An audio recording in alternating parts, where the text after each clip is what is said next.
Hello, my name is Alan, and today I'm facilitating the second of 5 sessions of Fate of Umdaar. This is Evil Hat's newest incarnation of Fate, currently in playtest. So we're using the playtest document as of end of May 2022.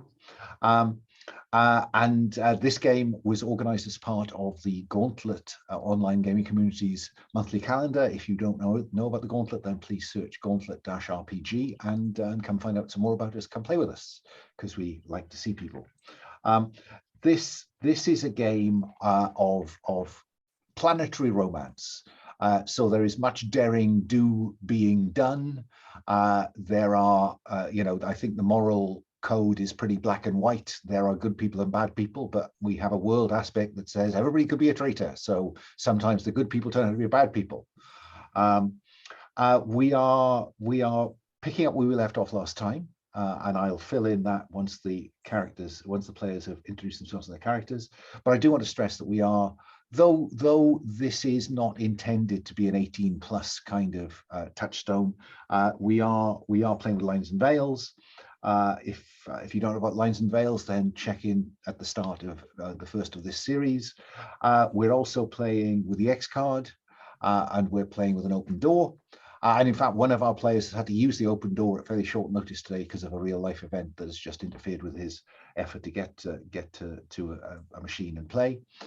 So we'll be managing one character down, or one player down. Hopefully their character will still have a part to play. And finally, we're playing with the Gauntlet Code of Conduct, which is, I sometimes summarize as don't be a dick. But I've played with these players many times before, and I know that won't be an issue. But we do like to have a code of conduct that just lays out explicitly what we think our table culture is meant to be. So if you come and play with us, you experience it. So I think that's my introduction done. Let me go to our champions. And this time I think I'll go right to left on the character keeper. The things I do. Brandon, say hello, tell us about your pronouns, and introduce us to victory through perseverance. Hello, my name's Brandon, and my character is Victory Through Perseverance, although most people call her Vikki for obvious reasons. She is a Mutawarrior, a race that was created back around the beginning of time, as anybody recognizes it, really. And in her case was activated in order to be a companion and bodyguard to the then child Princess Zenobia, whom she has sort of grown up with as a protector, bodyguard, surrogate parent, and seen her charge grow up and become willful and perhaps a little impetuous. But what can you do? When Zenobia fled her oppressive father, having found out how evil he was, Vikki was faced with the choice of being loyal to her charge or being loyal to her master, and she chose Zenobia. Her archetype is the racer, meaning that she is the master of a conveyance, in this case, a vicious horse hybrid called a Zhevra, which is just like a horse if it were striped, has horns, sharp teeth, and claws, but otherwise pretty much like a horse. Which is to say, not actually a lot like a horse, apart from not a lot like a horse, and has a mane. Yeah. Well, it's horse-like enough for people who love horses, and otherwise it's this vicious thing. And would you like to just tell us where we last saw Victory Through Perseverance and her riding her Zhevra?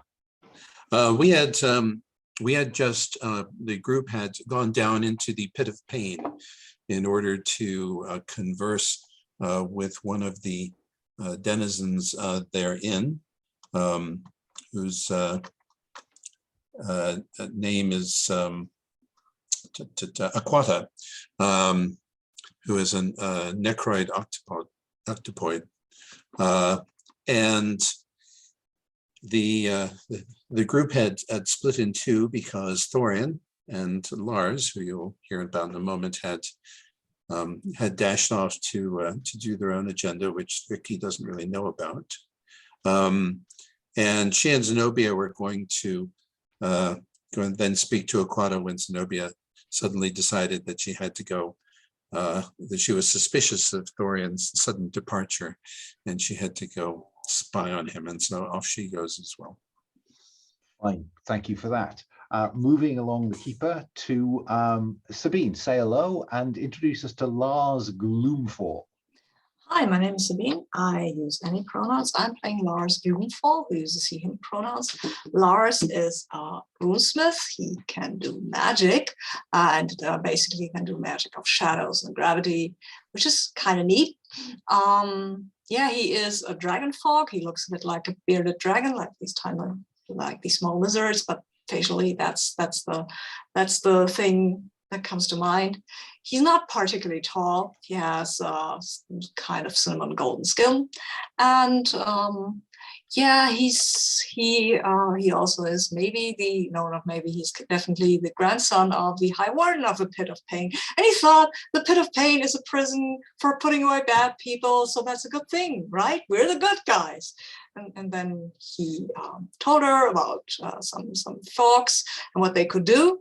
I'll leave it to Will to explain what they can do, but these people, well, they were not bad people, and yet they were arrested and sucked kind of dry for their magic. And that's when Lars realized that maybe they were the baddies, actually. And then he went up to warn his friend is too much, but they had a long talk about magic and stuff.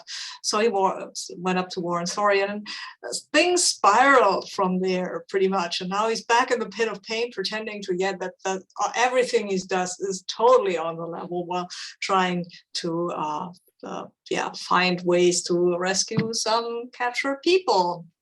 So. And so far, his cover remains dutiful grandson of the High Warden. Yeah.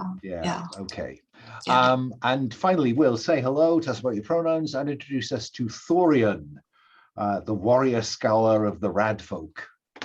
Hi, well, my name is Will. My pronouns are he, him, as are those of Thorian, a energy being with psychic powers, because all energy is, he is sensitive to, the Rad folk are sensitive to all energy, including that of thought energy.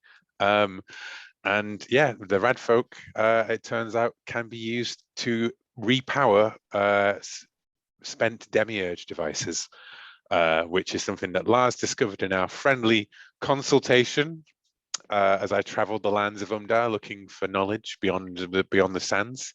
And I have discovered that, Lars cannot be judged for his misplaced trust, but I can certainly judge those who have abused it. And as I've last seen, I sensed the dying embers of another one of my people, and have set off to rescue them, leaving the retrieval of the hammer of, look at my notes, the hammer of the beasts of Umdaar, the weapon that can smash other artifacts of demiurge and free the energy of the Radfolk, free my people. Let my people go. Exactly, yeah. But that is a quest for another time, as unbeknownst to us, of course, that Vikki and the princess do not trust us to go about our own agenda. And so you get a sense behind me of what the lower levels of the Pit of Pain, which I don't think anybody, we've implied, but let's be clear, it is a prison where all manner of folk from across Umdaar or the continent of Felks are incarcerated. And where they can be incarcerated. So one would expect a variety of different kinds of systems in place to hold different kinds of people. So yes, we saw Lars and Thorian head off into the tunnels. And then after the argument or the disagreement about what should happen next, Vikki agreed with Princess Zenobia that, well, I don't know if she agreed, but she agreed to go along with Zenobia's rebellious and it seems to me slightly perhaps dangerous inclination to go off at a tangent. And so let Lars, Thorian sensed the dying embers of the last of the pilgrims that were arrested in the town of Dustball. What do we know about the route to where, because I think you probably know where they're being held. So what do we know about that route? I think that they might be held at one of the, I guess it's not artifact hall, it's a boring name. It's kind of a laboratory ritual place, kind of slash ritual place. It's called the Sacrament Hall, right? It's called the Sacrament Hall for whatever reason. And the way to that is usually not used by guards, or I mean, they are used by guards if they bring prisoners in for research purposes. Okay. Thorian, I think I probably want you to investigate to kind of tie down whether Lars's recollection of where he believes that these pilgrims were being held, or being experimented, or being drained of their psychic energy. I think I'd like you to roll to investigate to see whether that kind of matches your my sense, which yes. would be a notice roll, I presume. I think Or it's an investigate roll. investigate. I think it's Investigate. investigate. Okay. Yeah. Cool. Okay, so that's 2 dice. Oof. So that's kicking off a -5. Yeah. Oof. I am going to spend a fate point to re-roll that. Fine. Which aspect are you invoking? We are energy, and so are our thoughts. Exactly. Fine. So spend a fate point and re-roll. The difficulty here, I think, because of the nature of this place, I think the difficulty is 3. I should have told you that. Oh, it's better, but it's not great. So what's that? I'm on a 4 on mine, and it's on an 8. Is that correct? It's 3 added to the difficulty. No, it's 3. So it's 3 minus 5. That's -2 on the dice. What's your investigate? 1. So that's -2 becomes -1. Okay. With a target of 3. So you are currently failing magnificently. And only so it's a -3 at the moment. Yes. Okay. Sorry, hang on. You were -2 on the dice. You have investigate 1. That gets you to -1. Sorry. So I just need to bump it up by 1. And if I could think of a way to invoke an aspect. Well, it's it. a -1. You need to bump it up by 4 just to time. Oh, to beat the 3. I see. Now and I you get need it. to bump in 5 to win. Yeah. Which is a big ask. It is a lot. Well, yeah, but I can think of a way to get it to 3. I mean, I could take, I've still got open slots for skills. I could take investigate and help you. That would give you +1 because I'm close. That would be nice. That's cool. I'll be honest with you. I think given the nature of what Thorian is investigating, I don't think that there's anything you can do narratively to help you investigate. Okay. If I called upon folklore as a means of control, and there are traitors everywhere as aspects, that would give me 4, right? And I can explain how at a certain point, but like that would give me +4, which would take me to 3, which would then be a success at a cost. Is tie, right? Okay, then I will do that. So explain to me how those aspects are valid here. Well, because the pit, of course, folklore is a means of control here as much as anywhere else, right? The pit is said to be the place of imprisonment, and it has always been. Is that the history of Umdaar is that it was done by the demiurge as a place, and in fact there are markings as such. And in his travels, Thorian knows some of the markings of the demiurge that lead him towards, understanding some of its architecture through that. So that's one there, and there are traitors everywhere. There are traitors everywhere, including traitors to the pit. Go So on. perhaps someone through the bars calls out like, "I seen one of you people down there." That one works for me. Like, Yeah. yeah, you're one of those glowy monkey types, aren't you? Like, yeah, I saw one of you lads down that way, not that way. Yeah, no, I think that's fine. So spend the fate points, Okay. and that gets you to succeed at a minor cost. You're in a tough narrative spot, or the opposition get a boost, or the GM applies stress to reflect the extra effort it takes. I And think this role specifically was to pursue the sense and the rad folk and the directions to navigate our way. Yeah, I really wanted to Yes. succeed because I hate getting lost in games. Yeah. No. I mean, there's always a success on the table. It's just what are you prepared to give away? I think I'm going to inflict a point of stress on you. Okay. Because I think the effort of maybe it's the interference of the demiurge structure or whatever's left of the demiurge that is built into this place. They are so weak.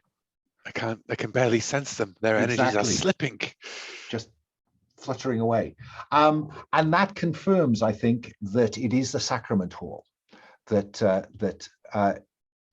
Lars's description of how to get there fits with your sense of in which direction you need to go. Yes, Lars, so you proceed. You are right, Lars. They are so faint, but it must be the Sacrament Hall. I was afraid of that. That is wow. Vikki, you are trying to follow them while riding a large, striped, vicious beast. Yeah? Yes. So how do you do that quietly and unobtrusively?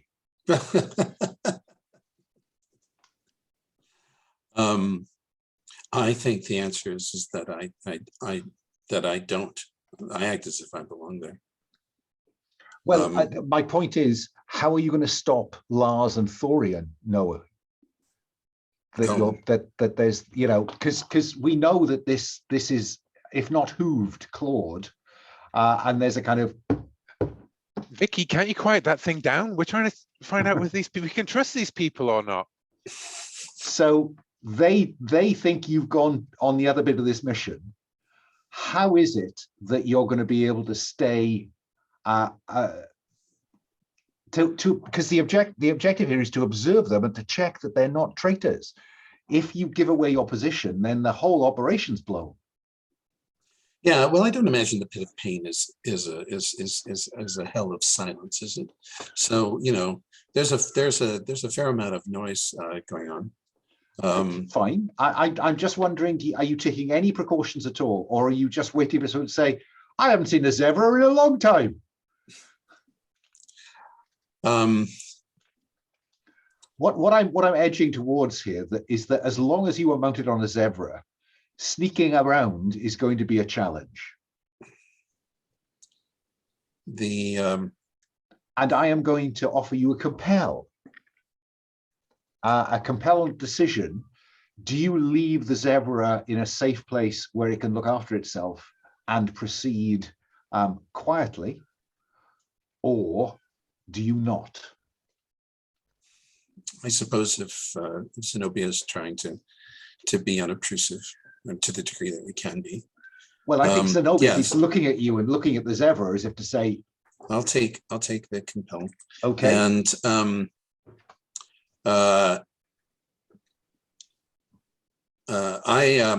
I hop off the Zhevra, and I whistle at it and put my hand on its, and slap it on the face a couple, on the forehead with my palm, and it knows what that means, which is get away and protect yourself. Fine. So do you mean leave now, or find somewhere to hide and protect yourself if threatened? That, but it always stays in earshot. Okay, we'll discover whether that's practical. So you want it to follow you? Because if it's following you, people will notice the Zhevra. Fine, then I'll leave it.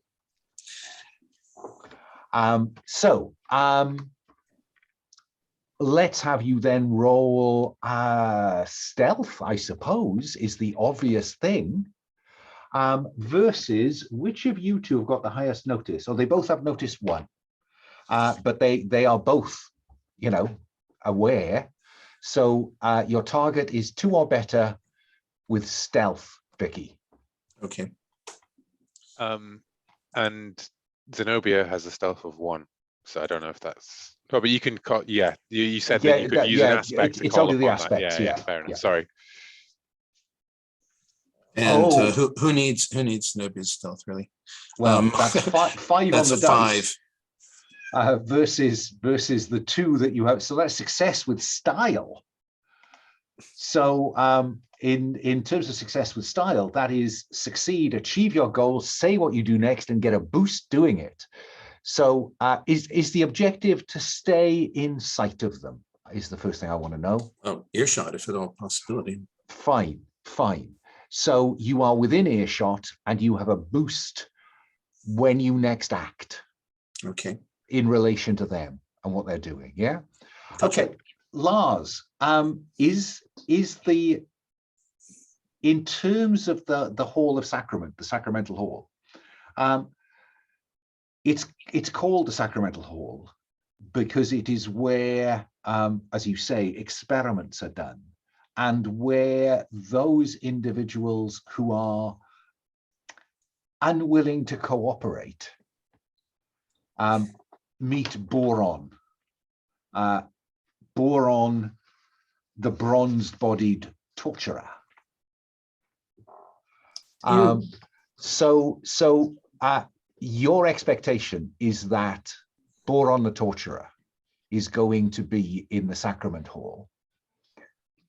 Do you therefore intend to approach through the main access, or do you have other thoughts? I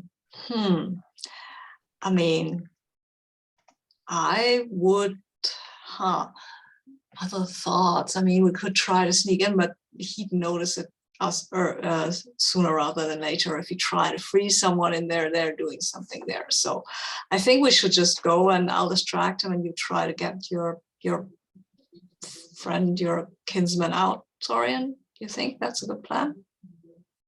Okay, then we'll do that. Okay. Lars, describe what you see, and I will pop back to Vikki at intervals to see whether anything that Vikki sees prompts an activity, any action. So, Lars, there are the ornate bronze doors of the Sacramental Hall. What do we see? I think I walk up to these doors, yeah, I know the runes that you have to use to get in, and I will do that. And maybe, what I will do before we go in, I will maybe call some shadows to hide Thorian. If that, just so I mean you're glowing a bit, and that would be maybe rather obvious. We could use the shadows, or we could do the old taking this one for the special experimentation. It's in here again, you know, like we can carry on the bluff that we used before. Okay, I mean we can do that. Yeah, sure. Let's try that. Come I on, mean, you miscreant then. Because only the guy at the front knows that we said that you were where we said we were going to take him, right? Lying is always a great way to get through everything. That's true. I have found that to be confusingly true. So we're working off deceive rather than crafts here. Yeah. Yes. Fine. Yes. Okay. So the doors, when you manipulate, you know, you mark the various runes on the great bronze door. There's a... Oh, and I will manipulate them maybe in such a way that the door won't fully close behind us, because we need to get out of here. Well, also, okay, then I think that's about the law. Okay. Yeah. So let's have you roll to create the advantage. Open door. I like that. Yeah. Okay. I think the difficulty here, I mean, these are old. We've said they're kind of built around demiurge technology and artifacts. I think that this is quite a steep difficulty. I think this is a difficulty of 3. Oh, wow, okay. Let's see how that goes.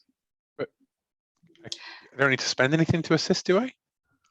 I've No, got a no, plus if- 2, I think, but Well, I've got a +2 as well, is all I'm saying. Oh, yeah. cool. Well, but in the same way that Thorian's earlier investigate was focused very much on knowing stuff about Radfolk, I think this is about Lars's knowledge of the pit. So I don't think that would apply here. So that's -2. it's -2. Crafts, deceive is So it's the oh, blue one. law. Yeah. Lore, The- so that's 3 minus okay. 2 is a 1. That's 1, and I can, but I am a runesmith, right? I know stuff.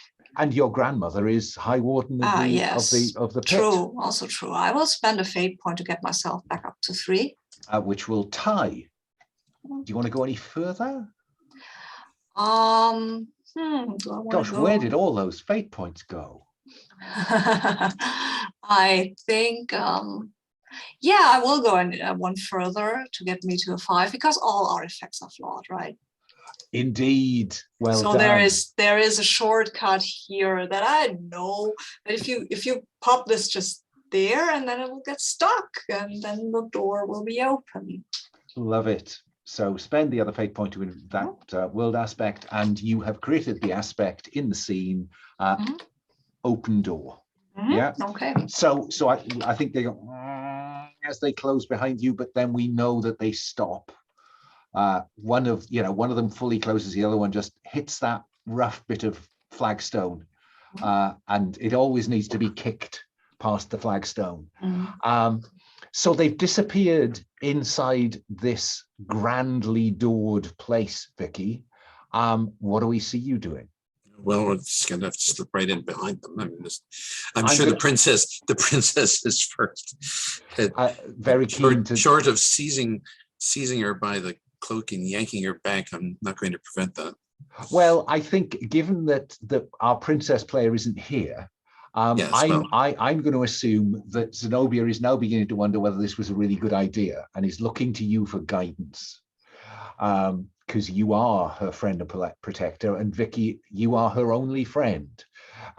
So I think rather than her taking the lead, I think I'm going to have you take the lead and get you to the door. We'll see what you see inside in a moment. Yes. So Lars, And I suggest that Zenobia is saying, but how would they know how to open the door unless they had this planned all along? You know? Yeah. Very suspicious. Yeah, are they just leading us on? Do they know we're here, Vikki? Is this all a double bluff? At certain point, I lower myself to her and go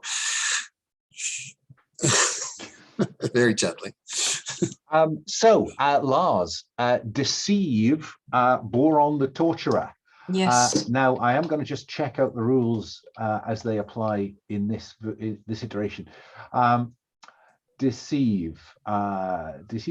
So you want, so you want to deceive him, and he will defend with empathy to know whether you are telling him the truth. Oh, wow. And there is a picture of Boron in his, in one hand he has a pair of tongs with a fat squirming leech type creature.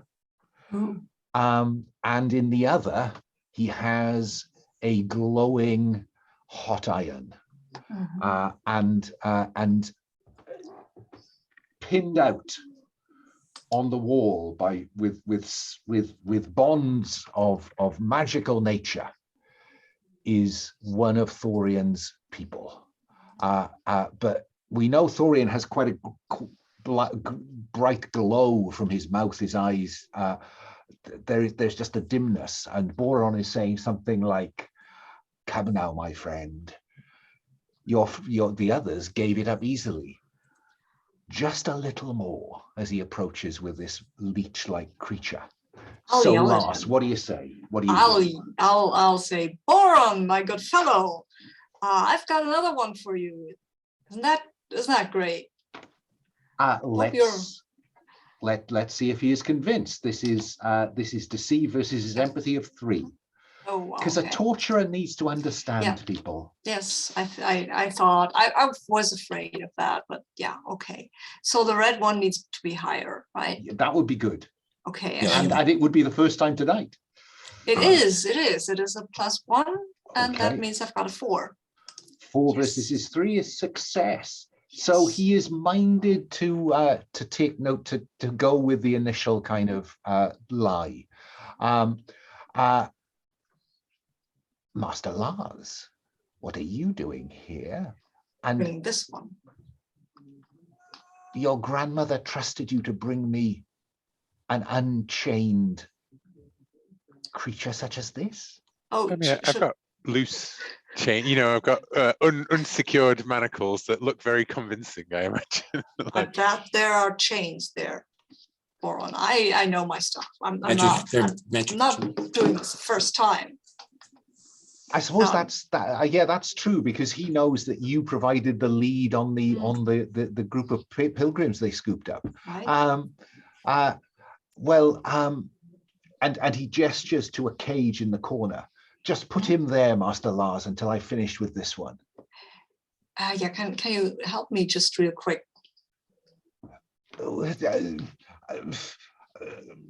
Very well. And so he puts the hot iron down, keeping this kind of squirming fat leech, and heads towards the corner. Come along. I'm in a hurry. My idea here is that I will use my gravity magic to just give him a not so gentle push inside the cage.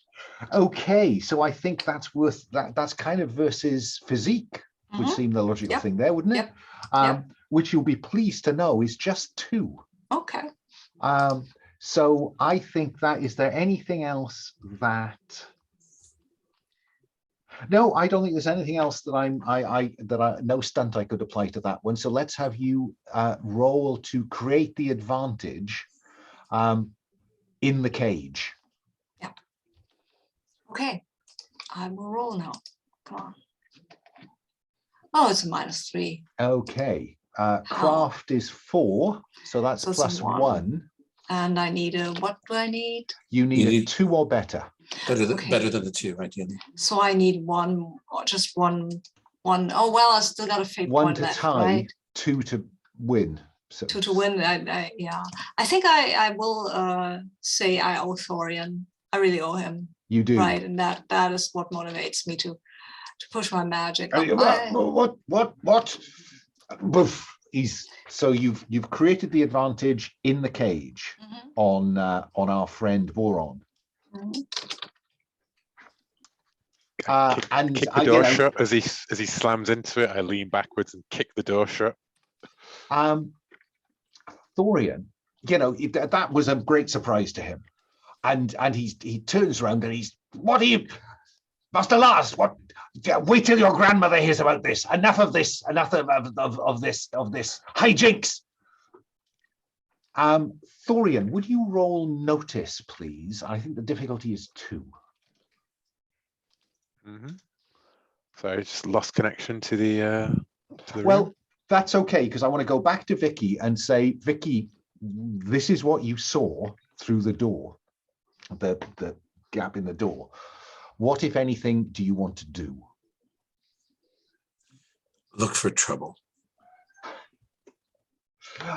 I think that, because this is the kind of thing where they seem to be managing all right, but on the other hand, outside this room, it could drop in the pot at any moment. So anyone else showing up is going to be a raft of difficulty. Okay, then let me have you roll notice against a difficulty from where you are. I think probably the difficulty is 3. Okay.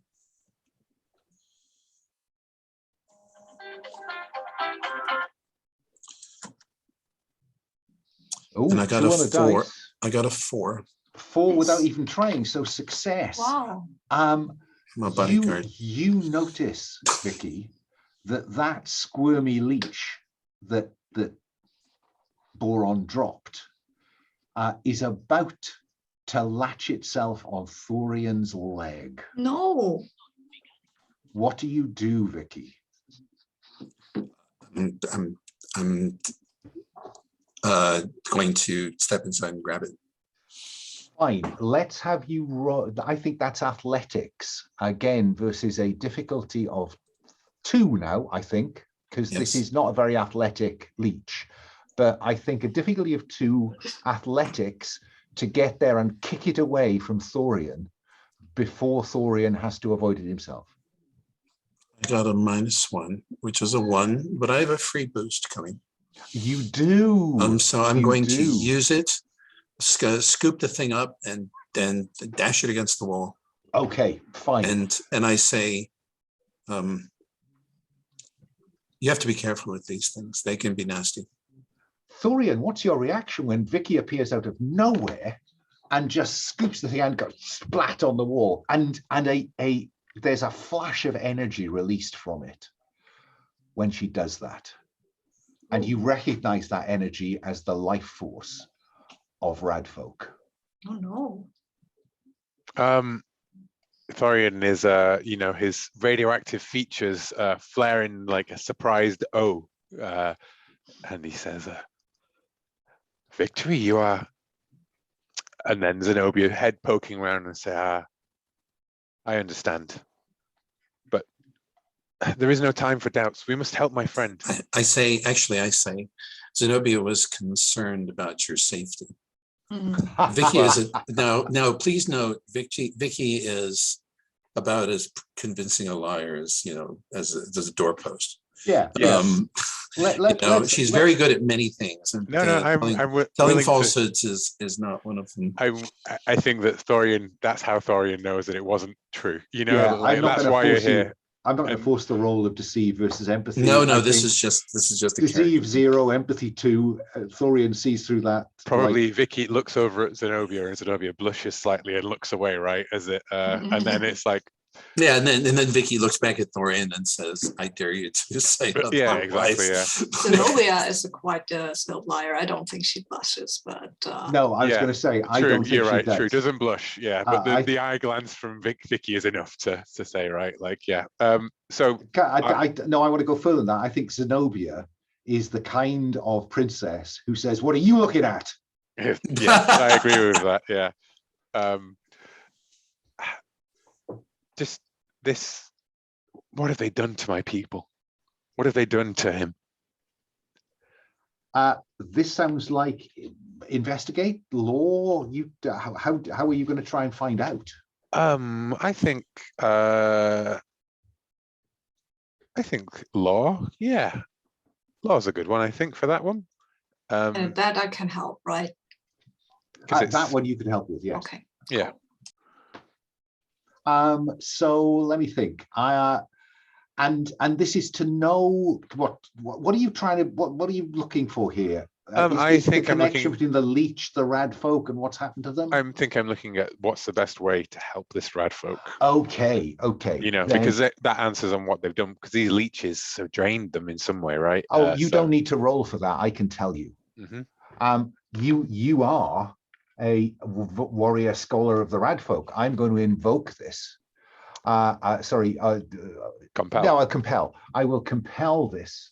You know exactly how to help him. You have to share your energy with him or her. In a heartbeat. Fine. You can get this person mobile again as long as you take a mild consequence called drained. Take that, no problem. Is that a oh no, they're not separated, are they? You just have consequences and physical stress and mental stress. Yeah, that's right. Where did I take the point of stress to before? Physical or mental? I think mental, actually. Mental? Yeah, mental given the context. Yeah. Lars, what are you doing while Thorian, what does it look like when you share energy with one of your? I think they are like shackled to the thing, and they are like ragged and thin, right, and like almost translucent in places, like see-through, and they barely move. And as I come closer, like I peel off this glove these wrappings that I wear around to shield others from the mild radiation that I exude, and I say, it will all be, you are safe. You'll be back with the people soon, my friend. And my hand flares and glows as it comes up against, and then as it sort of the energy bleeds from my hand, it builds up like the missing portions of their body, leaving and bits of me fade away.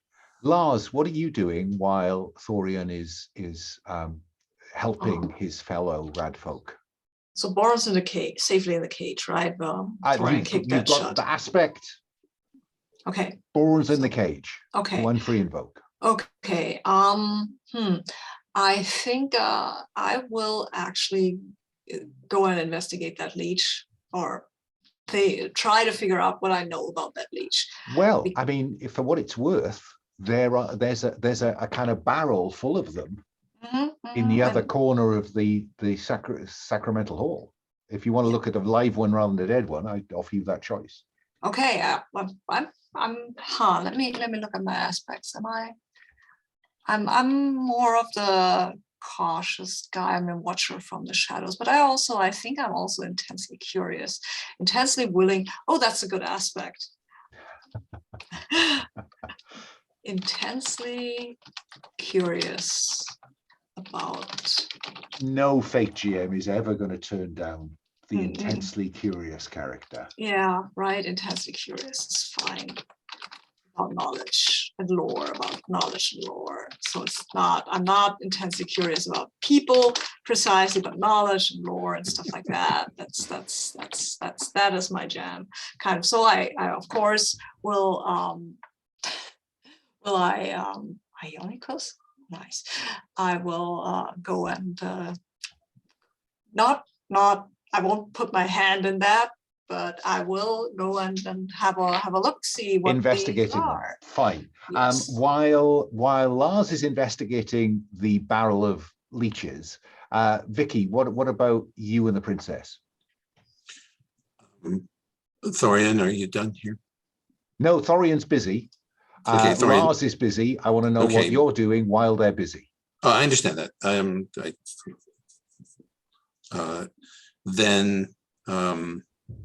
Well, I'm going to do what I do best, which is to go back to the door. An eye out. And make sure there's a retreat here. Fine. I'm built as a scout and a fighter. You always make sure there's an escape route. I think that I think it was Thorian who kicked the door shut. Thorian, roll +0. Okay. I'm afraid this connection drops to the dice room every single time I. Oh, then is it easier for somebody else to do it? No, I've got it now. But just for the record, if you come to me for a quick roll, it's going to take a second for me to get into it every time. That's a 3 versus a 4. So that's -1. Okay. So that is when the cage that you've put him in, he overcomes the aspect and it bursts open. Ooh. So probably pulls the key out of his pocket. Maybe. I think probably Lars, you are the person nearest, because Vicky's gone back to the door on the other side of the room. You've gone to this vat of when you hear the crack of the lock as he kicks it open. Oops. What do you do, Lars? Yes, I say oops, probably. Let me just check my Wait stuff. until I get to you. He is attempting to do you mental harm with a provoke. Oh, okay. I think I will. What will I do? I will look. Oh, you know what? I'm a traitor to the pit of pain anyway, so I can just myself kind of lash out and tell him, what you've done here is cruel and pointless and malicious. You're a bad person, Boron the Bronze. You should be ashamed of yourself. Okay, so we're in a kind of shame match here. You're trying to incite shame. He's trying to incite some kind of fright, fear in you. So I think this is an example of attack, defend, provoke. So I think we'll have a provoke off. Okay. Yes. His provoke is 5. Wow. My provoke is 0. I have no idea how to provoke people, as you could hear by my stunning medium. Yes. Is, You're just a bad person. Yes. you're so a bad man. Roll the dice and let's see whether you can get anywhere close to 5. Sorry, I've got that wrong. It's 4. I beg your pardon. I do not. I rolled a -4. Oh my. Well, it was never going to be very successful. So that's -4 versus his 4. That is an effect of 8. Yeah, well, I can't do anything. I don't have any fate points left, so. So no fate point. Oh my goodness me. Okay, well, you're going to take 8 points of mental stress. I know. How many mental stress? I do have 3 mental stress boxes, right? You have 4 because you have a 2 will. You do. Oh, okay, cool. Then I will mark these. No, not. I don't want to mark you. I want to mark, and I can only mark the highest one, right? So I will put 4 of the mental stress. No. Each of those boxes is worth 1. It's fate condensed. Oh, okay, fine. Then I will mark all of them, and then I still have 4 left for moderate consequence, which I will take. What is that? Is that intense shame? No, it's not. It's scared witless. I'm scared. Fine. I'm really scared. Like to the point of paralysis as he bears down on you. Yeah. Vikki, you hear the crash. You hear Zenobia says, "Lars." What do you do, Vikki? Because again, Thorian is. So I'm going to. Well, he's causing mental stress, right? Yes, I'm going to cause him mental stress, but albeit with a mace to the back of the head. Okay. Let's see how much mental distress I can put him in with that. Okay, his athletics is 2, so you're facing a difficulty of 2.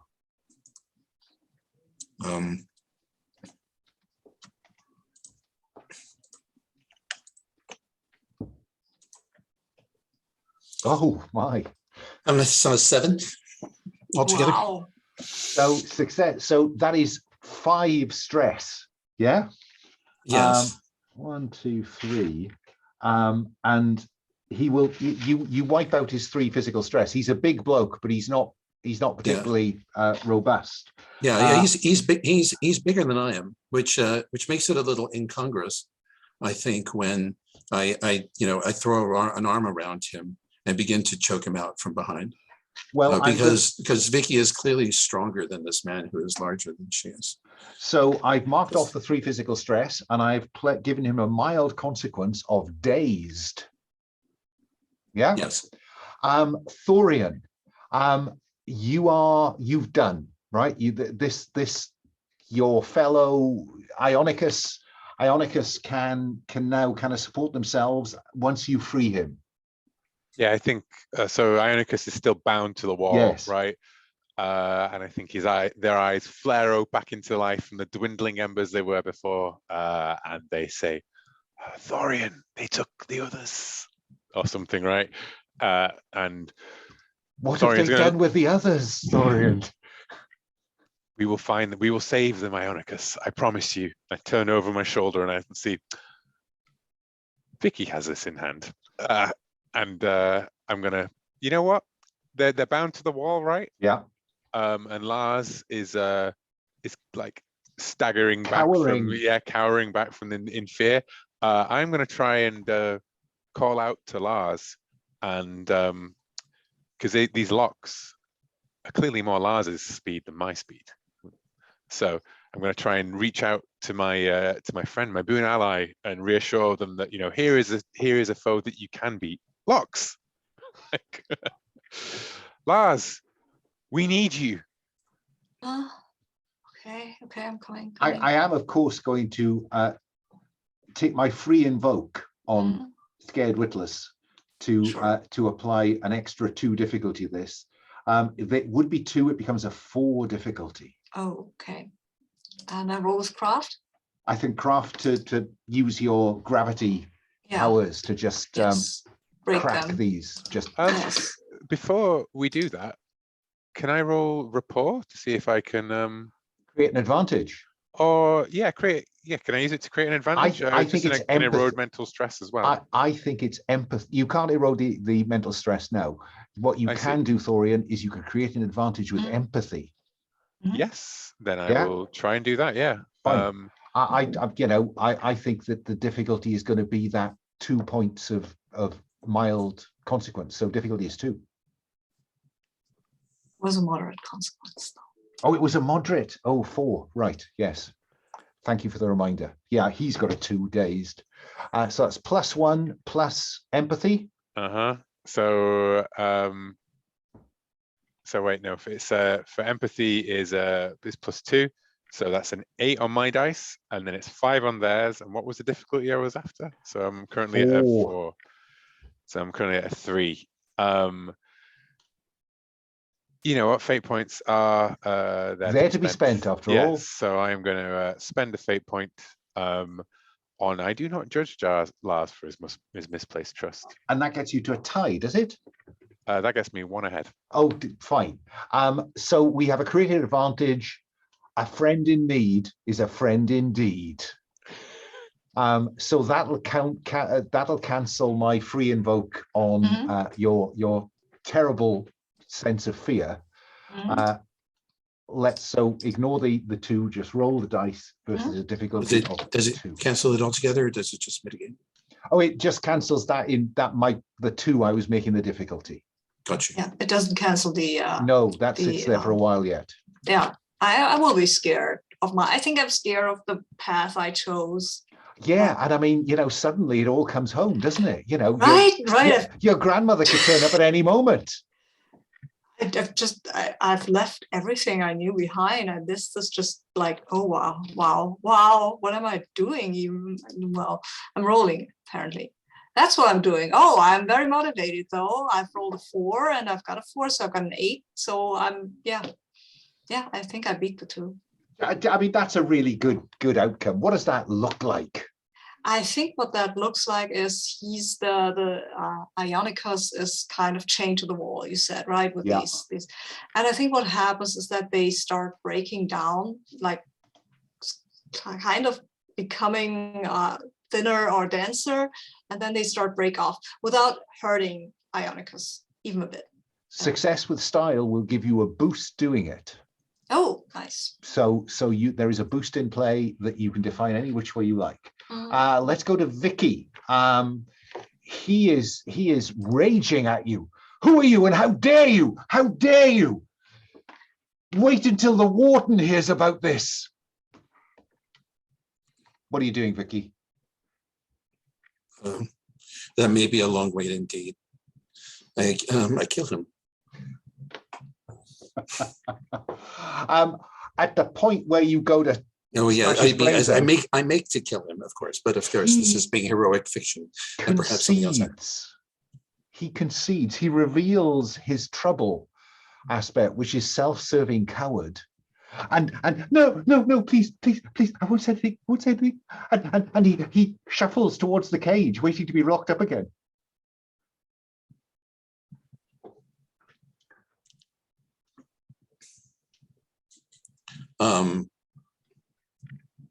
I just push him to the ground. I say, Vikki, with a noticeable gritting of her teeth, says, "You will stay here and you will say nothing, or I will come back. Nothing. I will come back, and I will tear your head off your shoulders." And I think that is where we will take our first break. It is 8 minutes past. Can I suggest we're back in our seats at 1/4 the hour? And I will pause the recording. Screen wipe to outside the hall of the Sacrament Hall. Thorian, are you supporting Ionicus, or are you allowing Ionicus to make his way the best he can? Are you offering me a compel, Alan? I might be tempted to. Would you like to be encumbered by Ionicus or not? I would do, yeah. Okay, take a fate point. You are going to be encumbered by the aspect supporting Ionicus. Supporting Vikki would offer. No, I'm offering that no, compel no, to Will. I I will understand say, that. Yeah, Then yeah. it's fine if he rejects it. And Thorian will just push you back and say, it may not be safe to be so close to Ionicus for one of your kind. Vikki laughs. I suppose the conversation I want to see happening as you're making your way down these corridors back the way you came is the objective now to get Ionicus out of the pit of pain? Or are you still interested in finding a Quata? Don't Lars? get the hammer. We can't rescue the others. But on the other hand, I mean, I think I don't know. I think we're all gonna die. That's what I think. Or maybe just me. Maybe I deserve it. I think we have come this far, and we must go all the way, or try. And I think Ionicus, who is still weak but can sort of move, like gingerly kind of thing, will reach out her hand to Thorian and like clasp it and say, "For the others," because that's where the rad folk are going. Is to, Lars. Together we can do this. Sure. Lars does not look convinced. Yeah. No. Aspects are always true. We're in a new scene, so you can clear any stress. Of course, the consequences are lasting. So just to clarify, so rapport can be used to erode mental stress. Yes. Would that be by convincing someone that you have what they want, or would that be a consequence or just the tick boxes? So suppose that you had set out there to win Boren to your side. I see, to erode mental stress as in to inflict mental stress upon them in the context of, I apologize, I've been thinking of it as like a heal move. Sorry. No, so stress box is clear, all stress boxes clear between scenes. So we're in a new scene now, and this scene will run, I guess, to the point where you manage to get to a Quata or end up conceding and running. You need to find a way now to get to the Necroid wing.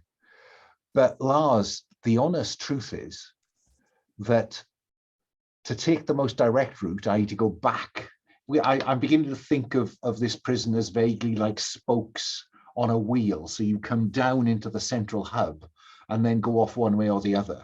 The simplest way to get back is to head back to the hub and then head out towards the Necroid wing. The concern I think, Lars, you will have is that the clock is ticking. All that somebody needs to have said in passing to your grandmother is, "Oh, Master Lars brought one of them rad folk in," and the game's up. So Lars, I'm curious, is there any other way to get to the Necroid wing?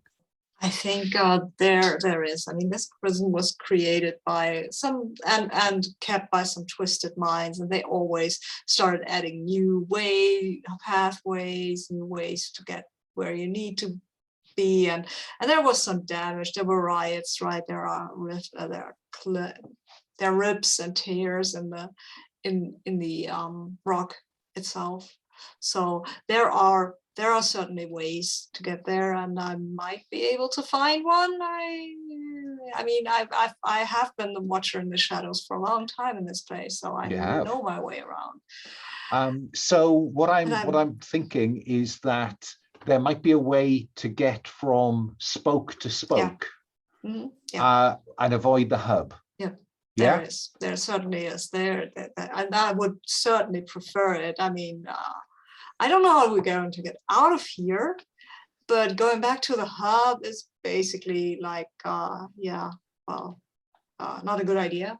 I think that we will taken, and there are the chambers of pain and torture and stuff, and I don't want to go there really. Are we doing a reverse New Hope? Entering through the trash compactor rather than exiting through the trash compactor. Yes. Maybe each wing has got its own like trash chutes that we can like traverse along. Well, what I want to ask, I suppose, or what I want to suggest is that each of you is going to face some obstacle on this journey. That this is a kind of multi-step challenge that might have some consequences for you.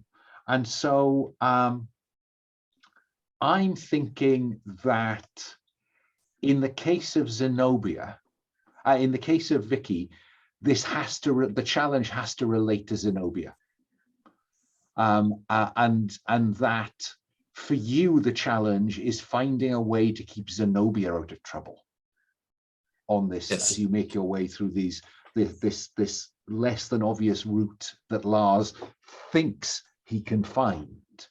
And I think it is the fact that Zenobia is prone to rashness. Her rebellious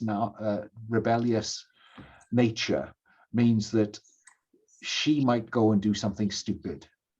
Because I think I'm interested, Vikki, in seeing your social skills come to the fore. Social skills. In the case of Lars, I think it is about the fear of these places, that consequence that you're carrying at the moment is that there are places here that you should not go, as you've said. So that's going to be about overcoming the challenge. And in Thorian's case, I think now that we have the possibility of a hostile invoke for the support you're offering Ionicus, for you the challenge is going to be a physical one of some description.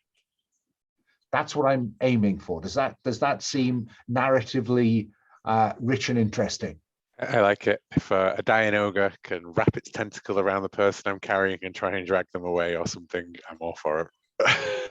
So Lars, let's start with you. Describe what is frightening about the route that you lead the others on. I think as we're closing in on the Necroid wing, we have to traverse the, well, you know, people die in this prison and then they are ghosts. And that is what we have to come across, because they usually think this way is pretty safe, because who would go and walk through the hallway of ghosts? And while I've done that many times before, because the ghosts aren't really interested in harming me, right now I'm scared out of my mind. And I mean, still ghosts, and these people, they died in horrible pain, and now I understand, right? That was wrong for them to die here in this horrible place. And this is the first time I'm back when I'm feeling like, oh, I was not one of the good guys. Vikki, what does it feel like as you make your way through this? And I'm thinking this is a large cavern. There are lots of gratings in the floor of this cavern, and people who die down here are simply thrown into these pits within the pit. What do you feel as you're making your way across this enormous burial chamber, really?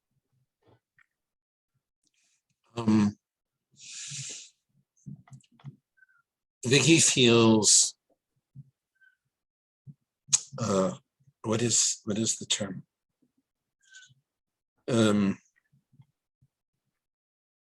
Great respect. This is almost like a battlefield that she's very familiar with. And so battlefields for someone like Vikki are, they have this overwhelming aura of memory associated with them, of people who died here, all the people. So her thoughts are full of the stories of all the people who died here and what they must have been like. And all the lives that ended up in this place suddenly cut short, as they might have done, in a war. So she is, and so she's very reverential, I guess is the term. I like Before that. I like that. Thorian, I only empathy can beat entropy. And yet you sense there are residual impressions here. What is stopping entropy just dispersing the spirits that infest this place, do you think? I mean, I think it's the suffering of the pit of pain, right? And the evil that many of these creatures did, because not all who are in the pit of pain are innocent. It is an open prison. Some of these people deserve to be here. So I think perhaps that is a psychic sort of pain for us, both Ionicus and Thorian, as we move through. The sensing the energies not quite spent here. Lars, grit your teeth, make your way through this cavern of spirits and ghosts, and there's that horrible feeling, Lars, as you make your way across the room. You make sure you keep Vikki and Zenobia and Thorian in sight, but whenever you're looking over there at Thorian, it's as though something is just on your shoulder. You are in effect using your will to overcome your own fear. So the difficulty is 4. Oh, wow. Will is the skill. Okay. Let's see. This won't go well. Does our presence help? Well, that's a good point. I've got a boost left. You have got a boost left. That's what I got left. And I mean, Ionicus is here. I helped Ionicus, right? I think that's fair. That might actually propel me further onward, because I mean, let's see how the roll goes though. It's a +1, I think. Yes. That is. So I'm at 3, and I'm using the boost, and then I'm at 5. And so, Lars, you grit your teeth and you get across that room, and you get the others across that room, and you move on. Thorian, what's the physical challenge that now confronts you all?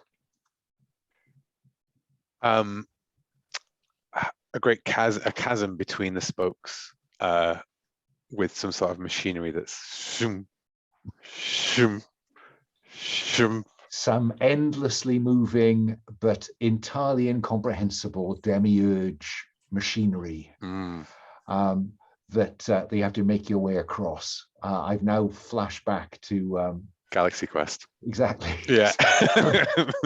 Why did they build it this way? I was thinking of a pain machine from Sandman. Right. Oh, yeah. It's something that's actually generating psychic power or something like that. So I suppose, Thorian, I want to know how you are going, because the others will be able to negotiate this. I'm not going to make them roll. This is your challenge. How are you going to get Ionicus across here?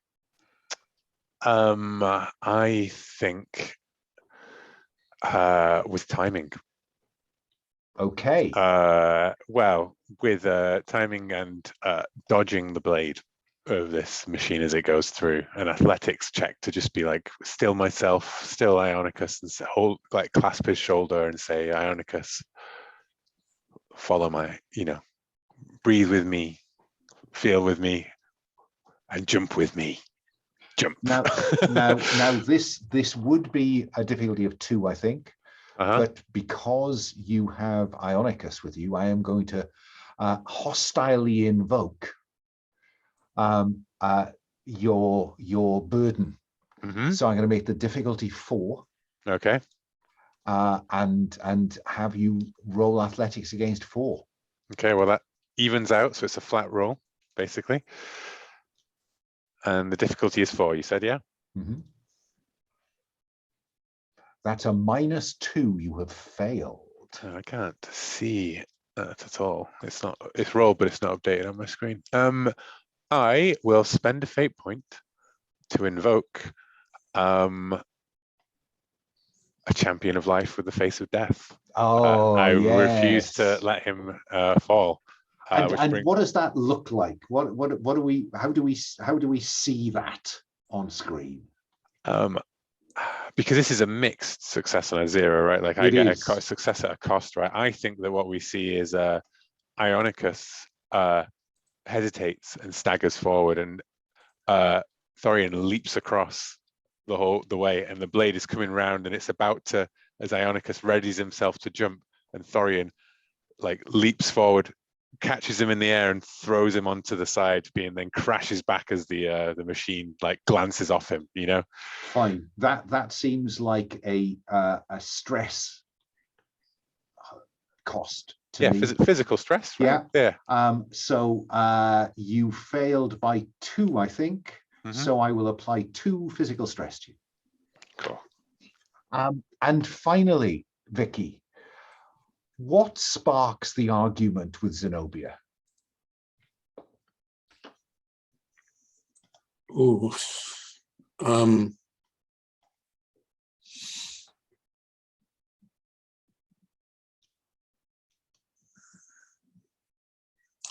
I think.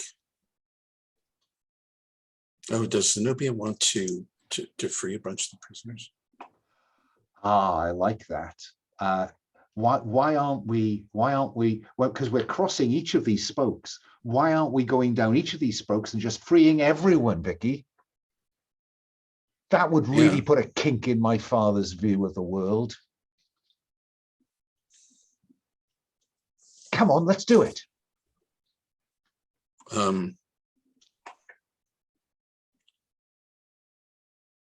Princess,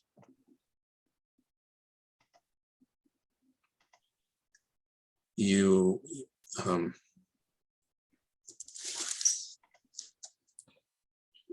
are already seeking to strike a blow at your father, and anything else you do at this point will necessarily make that harder. I know you feel for all of these people, and you want to destroy everything that your father has built up, but he is powerful, and you must pick your battles. I would normally invoke rebellious sign of a master. I mean, it's not. I'm just playing off the aspects to work out the difficulty here. But I think there's also something about won't get fooled again. And so I think both those aspects play here, because you're her friend, but part of her thinks everyone is out to betray her and to fool her. And so I think if both of those are in play, I'm going to make that a difficulty of 4. And this sounded like rapport to me, winning someone to your side. I'm not good with rapport. So everybody else gets to roll skill they're good at.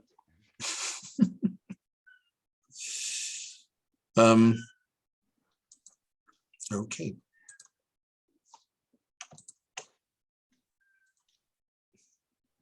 That's +2. I'm going to. I need to invoke Zenobia's friend and protector. Fine. And spend I go. A fate point. That gets you to a spend draw.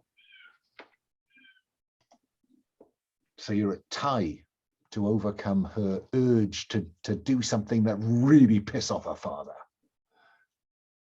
Do you want to stick on a tie, or do you want to try and push it above that? I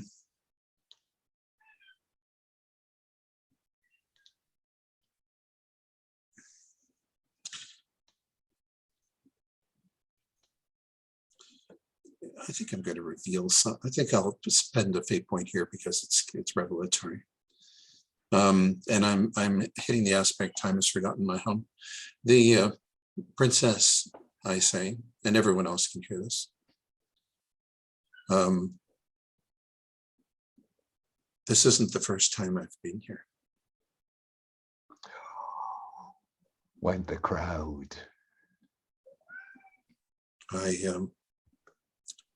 was a prisoner here a long time ago, and I survived to be here now. Oh, and that makes her kind of take a step back. I didn't know. And The world is full of wickedness, but you must allow people's fates to work themselves out. Sometimes. I think that makes us think twice about the way the world works. And she kind of nods and follows Thorian and Lars to the Necroid wing. So screen wipe to the Necroid wing. Now Lars, the Necroid wing needs to be kept cold because they find heat is a clammy discomfort. Ugh. So it's cold here. There's probably a rime of frost on some of the stonework and some of the metal work here. And I think I already told you that the guardian of the Necroid wing is called Petal, and Petal is in the places and faces. So as I kind of inquired previously when you went down to the Sacrament Hall, I'm curious, Lars, what approach are you what are you suggesting? What are you pitching to the champions in terms of an approach here? I don't know if I can I mean, I can lie to Paddle, sure, but this place is not, it's not good for my thought processes. So I don't do too well with cold. I'm a dragon fog. We needed warmth. As you can hear, I'm stammering. Anyways, I can try to lie to her, but I would suggest that while she's distracted by my inept lying, you jump her as quickly as possible. I'm looking at Vikki, kind of like, you're scary as well. What people am I associating with? I don't know. And she was, well, anyway, yeah, you might want to, yeah, jump. Or is there something I know about her? Well, I mean, what if you were to try to discover an aspect? Yes, I would like to do that, actually. I have no idea. How would I do that? With investigate or lore or? I think that's an interesting question. I think it's empathy, because it is what have you divined about Petal in your contact with them? I am very bad at that, but you know, maybe I roll well. Or invoke an aspect. Ha ha! If I could. So that's two. Sorry, the difficulty here is only 2 because Petal, okay. You have had plenty of kind of contact with Petal. Okay, we'll see. I'll just have to trust the dice. Huh. Yeah, the dice don't like me. I'm at -1. Oh, and no fate points. Gee whiz. No, I spent all of my fate points to rescue wow. Iconicus or whatever his name was. Has anyone got any suggestion of whether there is any way they could invoke anything to support dear Lars? I would need 2 fate points spent, and I don't think we have that kind of. Anyway, it's just to discover an aspect. It is. And I will go out and lie to her if I got it. Is this wrong? Conveyed in a well, tell me, Lars, what do you know about this Petal? You must have spent some time with your grandmother is the High Warden. Petal is the guardian of the Necroid wing. Surely, in all of your time together, you must have noticed something. And Lars is just no. I mean, she's a guardian. Why would I notice anything about her? I've got a way to go with this, which will give you an aspect. On a fail, create advantage number 2, gain a benefit from an existing aspect you know about, or attach or discover an aspect. Advantage 1, fail and GM says how things get completed, or succeed and the foe gets a free invoke on that aspect. Okay, I like that. Yep. Yeah. I am going to offer you, the thing about Petal is violence is the only solution I know. Oh, yeah, I like that. And I will tell you, I think that the only thing she really likes is violence. I mean, she one time told me about a prison riot where she got to break a person's jaw. I thought that was a bit much, or I thought if she was exaggerating, actually. I think she wasn't. I think yeah, well, says Vikki. Yeah, I think you're right. I think you're right. Oh my gosh, these are really bad people I was in with, right? These are really bad people. I didn't think about that this whole in comparison to this place, no. They're not. They're just as bad as their surroundings.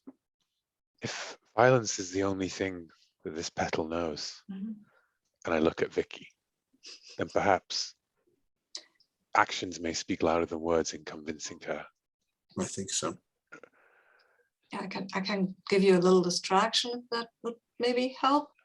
Well, we could use the. No, I think you will get the distraction so that you can go talk to yeah, a friend here. But I do want a companion. So can I find my mount? I haven't got a chance to use my primary skill on this campaign yet. Yeah. So no, I'm very, very happy for you to mount up. Yes, I'm going to mount up. I'm just going to ride up. What I think I will do is I will compel watchful Mutawarrior Zhevra rider. Okay. To when you emit that subsonic whistle. Yeah. Of course, Bitsy will take the direct route, which goes straight through the hub, right, down towards the Necroid Wing. Straight through the hub, over some manned observation post. So it's kind of burst through the door, right? As like you square off with Petal, right, and then it's like. So that's the compel I'm offering you, is that you can have Bitsy arrive, so you can use your charge if you want to. Of course but it is going to mean that alarms begin to ring. So the clock is ticking. Yes. So I say to Petal, last time I met you, you were pretty tough. I wonder if that's still true. Oh, so you've met before, right? Okay. They may not remember me, but fine. And it was a lot more recent for me than it was for them. Okay, so I think that there is like, and of course there's a long corridor. Yes, with the cells at the top end of it, and between you and them is Petal. Because I think that charge requires you to move one zone, doesn't it? It does. Okay, so and then down you bear on Petal.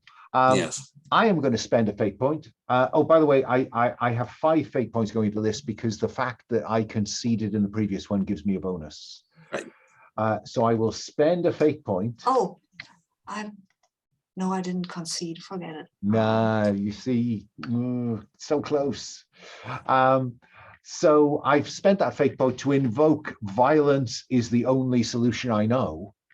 And what our friend Petal is going to do is to pick up that barrel and simply throw it at you.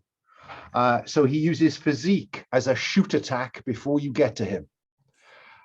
So let's have you defend against this. Now that normally would be athletics, but I guess in this context it could be ride.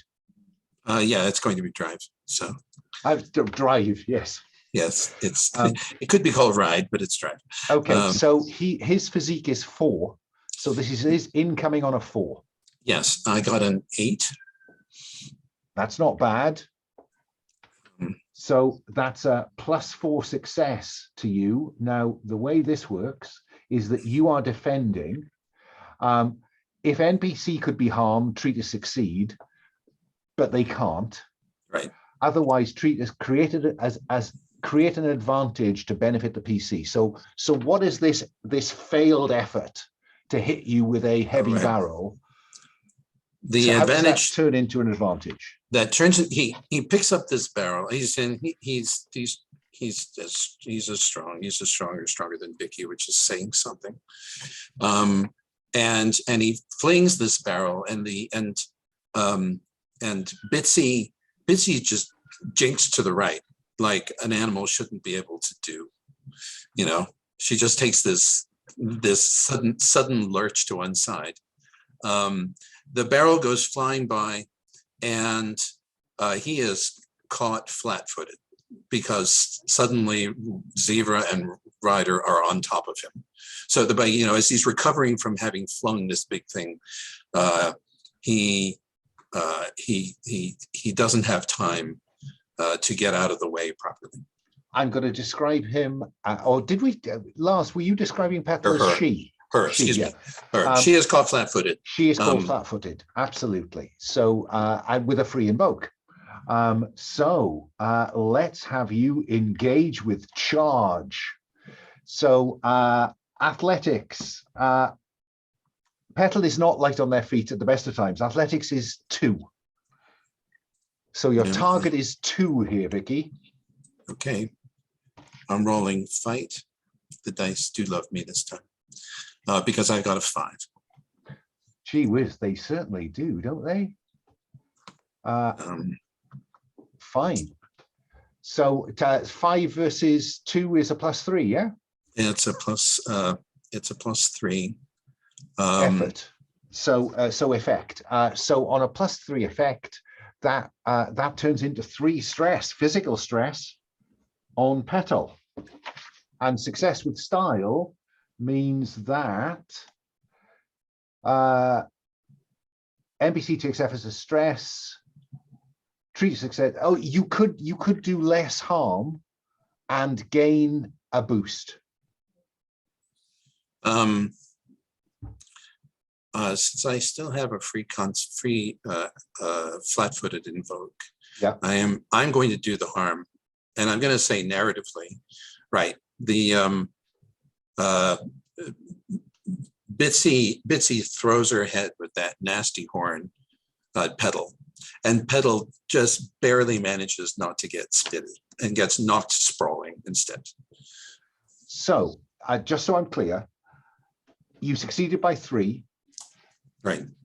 Do you want to cash in your free invoke on flat-footed to turn that into 5? Yeah, I'll do it. Because that is still success with style. So he gets picked up, and Bitsy gets Petal gets picked up and tossed. Doesn't get impaled, but can't help but get thrown as she barely manages to avoid the Bitsy's sharp horns. Fine. Not enough to overflow into a consequence, I'm afraid. Now, meanwhile, Lars and Thorian, Vikki has charged down this corridor. The princess is kind of looking for an opportunity to do something useful. What are you going to do, Thorian? Quickly, we must find the cells of this. Are you going to lay down Ionicus here, just let rest against the wall, or are you going to continue to be burdened by him? Though I've had my free invoke, of course. I think that it seems fictionally appropriate for Ionicus to like slump against a wall as I move around, look around, and say that. I won't leave him behind, so you can inflict that back on me at any point when we leave here. But yeah, it seems pointless to carry him around a room, basically. Lars, Do you want to try law here to remember exactly where a quarter is, or investigate to not? No, I think I would like to remember where a quarter is. Okay, let's have you roll that. I think, again, down here, difficulty is just 2. Okay. That might be doable. Depends on the dice. It's a +3. Yeah, wow. and I've got a 6. And I think you have a boost doing it. So Nice. so there is a boost, maybe about getting there quickly or whatever. We'll worry about that in a moment. So we see you kind of take a right angle down halfway down the corridor, and head towards where you know a quarter's cell is. I'm going to leave the princess near Vikki. So Vikki, remember, you can invoke the princess's stunts aspects if that's useful to you. Sure. But Thorian and Lars are heading towards a quarter's cell. You charged through him, Vikki. What's the plan now? Her, not him. Her. The plan is to keep her busy while the others do their things. And so I'm happy to, that could be anything from trying to stomp her flat to chasing her around the area, according to just to how this fight goes. Just to be clear, Thorian, I'm going to propose that Ionicus is leaning against the wall just outside this corridor, so he's not in the field of danger. I don't want to. In fact, I'm gonna make things difficult for Petal by wheeling away and getting back to distance, so that if she wants to continue the fight, she has to chase. She has to chase me. So, are you offering a compel to Petal? I am. Spend a fate point and compel Petal, because violence is the only solution. Right. Ooh. It's like, and of course, Petal will chase you.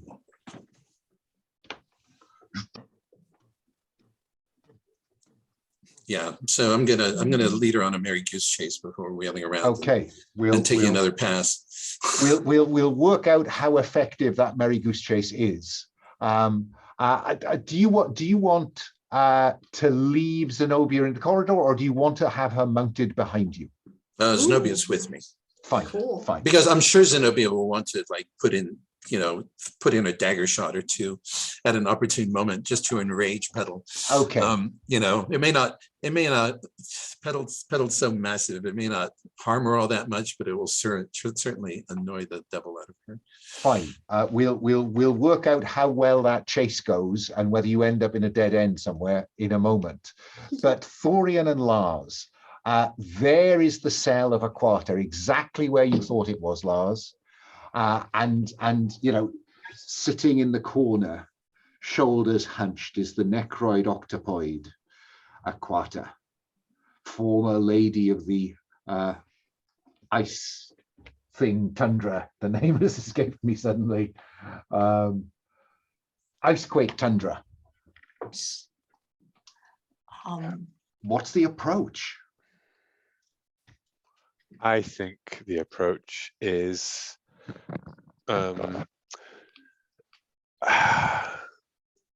Lady Aquata.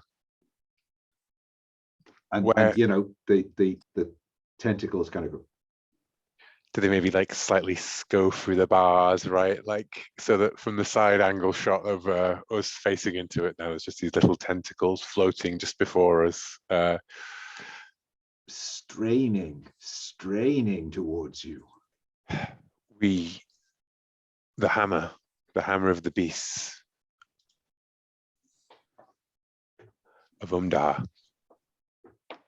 And she gets up from the corner of this cold cell, and sensuously moves across the cell towards you, and the tentacles kind of just hover in front of your face, Thorian. Interesting. So much light and so little heat. You would illuminate my world, my friend. Of the Your world is much smaller than it was, lady. You once had a whole kingdom. Now you have but a cell. If she had an eyebrow, she would raise it. And I would ask you that you tell me this to help my people. But I think that we both know there is little room in your heart for such warmth. And I would like to maybe roll empathy to try and work out what she does want. What's the leverage I can have over her here? Fine. Let's have you roll to create an advantage or to discover an aspect. Yes. Yes? Yeah. Discover an aspect, I suppose. Yeah. Thorian. Difficulty is her will, which is 2. Okay, so that cancels out. How well can she hide this? You got as a 0. We got a 0. And I think this is a mental stress of trying to sense out the empathic field of such an alien creature, right? It's got to be quite jarring if that's acceptable as a cost. I think, well, no, sadly, create an advantage, create a new aspect in the scene which you will attach to an ally, an opponent, or the environment. On a tie, you fail, but you do get a boost. I see. You have to get across the line to actually. Then I will spend a fate point on we are energy and so are our thoughts. Exactly. And I'm just yes. And so I think that the aspect you get is, I want it back. I want it all back. Does that? Unsurprising, but Yeah. Now you have a free invoke on it. Now we have a free invoke on it, yes. So I think I'm going to build, and I'm sorry we can cut to somebody else. I just feel as though like this basic discussion is probably what's needed for me and Lars to do anything here, right? I think I would like to say to her, I know you want it back. I know you want it all back, my lady. But the first step, and there's a flicker across his face as he says, like a little staticky thing, and he says, is the first step is out of the pit, and we can help you with that but tell us where the hammer is. Cut to Vikki on the back of the Zhevra with Princess Zenobia. Vikki, I'm just trying to think about how to determine this contest between you. I think this is your ride versus Petal's athletics. Makes sense. Yeah, Petal's athletics is 2. I am, though, going to spend another fate point because violence does spur Petal on. So difficulty has become 4. Okay. Oh, All right, got a +2. You are ahead of Petal. Do you want to push it? Because if you got to +3, you would get a boost. I'm just curious whether there's anything you want to. I think, well, I would include Zenobia. So yeah, so Zenobia puts a couple of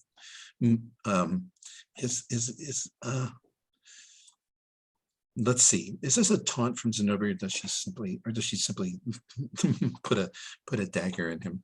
I think the chances are she's not going to throw those daggers from a charging Zhevra in case she can't get them back. So I think you're better on a taunt. Yes. Okay. Yes, that's what she's. She's.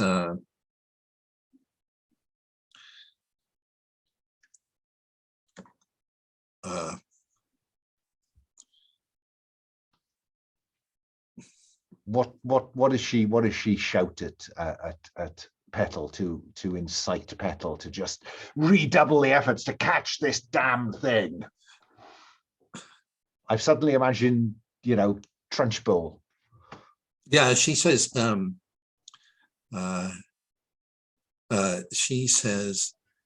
him, oh, you know, it's a darn shame what they do to failures in this place. Fine. And that's his folklore's means of control.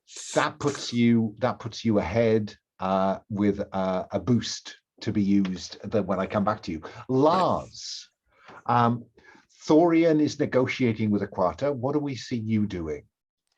I think what I'm doing, I mean, the thing is, we will have to let her out of there. I don't think she will tell us otherwise, right? So I will check the locks, because I mean, I designed a lot of these locks, and I would like to know how I could open this one. Create an advantage with crafts. Yeah, that seems like a good idea. Because crafts it's not just the manipulation of your elements, it's your skills. Yeah, I'm good with this. I think difficulty is 2 again for most things down here for you. Okay, nice.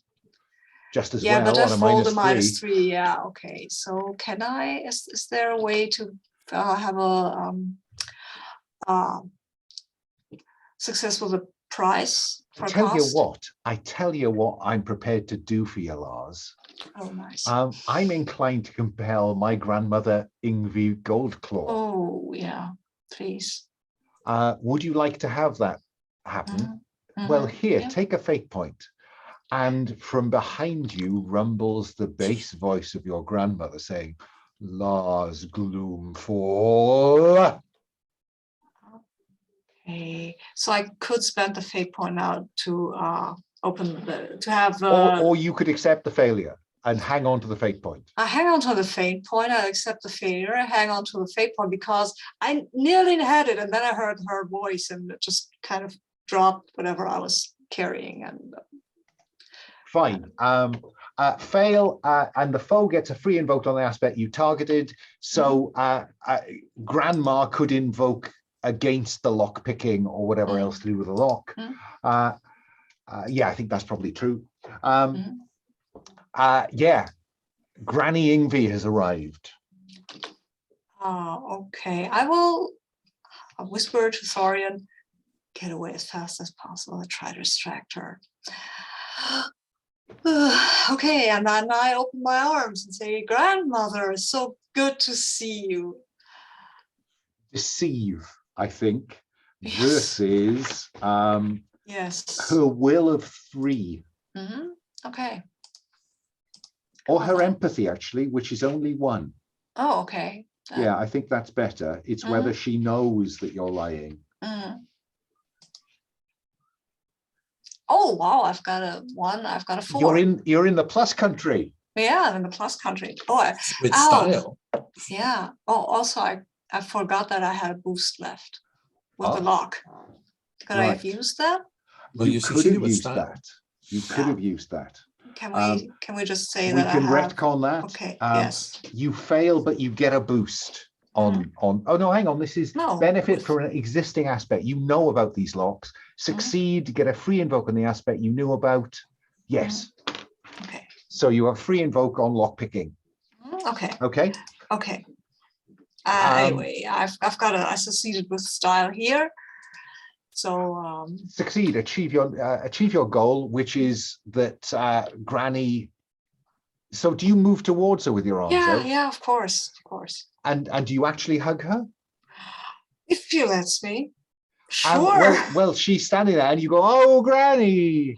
Or maybe I'm not hugging her. Maybe oh, Granny, I'm standing in front of her, spreading my arms wide so she can see what's going on behind me, or she can precisely see what's going on behind me. Okay, well, I think that your objective there was to convince her, and I think it is her attention is on you. Yeah. And you have a boost going forward in terms of Granny, because clearly she is now somewhat confused. Because she's been told several different things. She thought she knew several different things, and you're behaving like nothing is amiss. Yeah? Thorian. We don't have much time, lady. Do you take my bargain? And I guess this is a role, right? To try and I think it is. I think this is to win her over with rapport. yeah, because I am also asking for something that she believes is hers, not just a You are. ticket out, you know. Exactly. So there is, you know, that you've got the aspect, you've got the leverage you need. So rapport would work. I think that the difficulty here is probably it would have been 4, but I think it's only 2. Okay. Because I think you've got the leverage you need. Yeah. Do you need to spend a fate point to use a stun? No, you got a free. No, you got a free invoke on that aspect. Okay. I want it back. I want it all back. So my mind reader, I may use empathy to not only read their emotions, but also their thoughts and attacks. Again, +2 to defend, but we know the way we've discussed defend is that it's not really a defense, it's a plus. So okay. I don't know. Yeah. I'm just struggling to come up with ways of using this. No, stunt, that's you know? fine. That's fine. I'll give you that. Yeah. I just want to use any resistance she has to because you're manipulating her mind, aren't you? Yes. Yeah. Let's be honest here. Yeah. You're tweaking her view. Yes. These are not the droids you're looking for. Yeah. This is the one you are looking for. So I rolled a 5. It's a 4. I have a +2. What was the difficulty again? The difficulty was going to be 4, but with the leverage, you only cost you just 2. 2. Well, that cancels. That is currently at a +1 at the moment. Fine. So success. She will take the deal. Now, if only Lars open the door.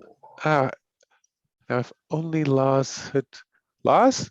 And Lars. What I think I want to do here is to have that that the door to her cell is at right angles to the corridor. So you've got Granny and Lars having the conversation, and down there at the end of the corridor, round a slight right turn, that's the kind of alcove where the cell door is, Thorian. So you're out of sight. Yes, and then there's in the background of one of those shots, there's got to be this massive fight that's going on in the background, right? Crashing and Zhevra just flashing past and noises and alarms and everything. Vikki, you've stayed ahead of Petal. I think the question is whether you are trying to lead Petal into a place where you might have created an advantage. Yes. Or are you trying to come back around by another route to meet the others? Those seem to me to be the 2 narrative choices at the minute. Ideally, I know how tough Petal is. And the fact that getting thrown by a zebra didn't take them out confirms it. But so ideally, I'm trying to take them out of the equation. Which probably means knock them into, have them fall into a crevice or down into one of the oubliettes or something like that. Bring something down on top of them that it's going to take even them. I think the bottom line here is that you're hoping to inflict a consequence on them. Yeah. That will have some narrative bite to it, and that might drive a concede. Fine. So this does look like you need to create an advantage. I think that's probably create advantage with notice, to notice an opportunity. Fair enough? Sure. So, and I think the difficulty here is probably Petal's notice. Whether they notice that that you are trying to lead them into a place. So their notice is 2. Okay, I got a -1. Okay. But if I may, I'd like to invoke my stunt, which is danger instinct. Okay. Which lets me substitute any physical skill for notice. So we are dashing, and out of the corner of my eye, I spot, a badly suspended load. Something up on top of a set of wagons that hasn't been unloaded yet, and so I turn Bitsy so her shoulder brushes this thing. Fine. And the whole and the whole shooting match comes crashing down. Well, you've created an advantage, Right. And the advantage is Chekhov's trap. Now all you have to do is to find a way to get Petal in the right place at the right time. You've created the advantage.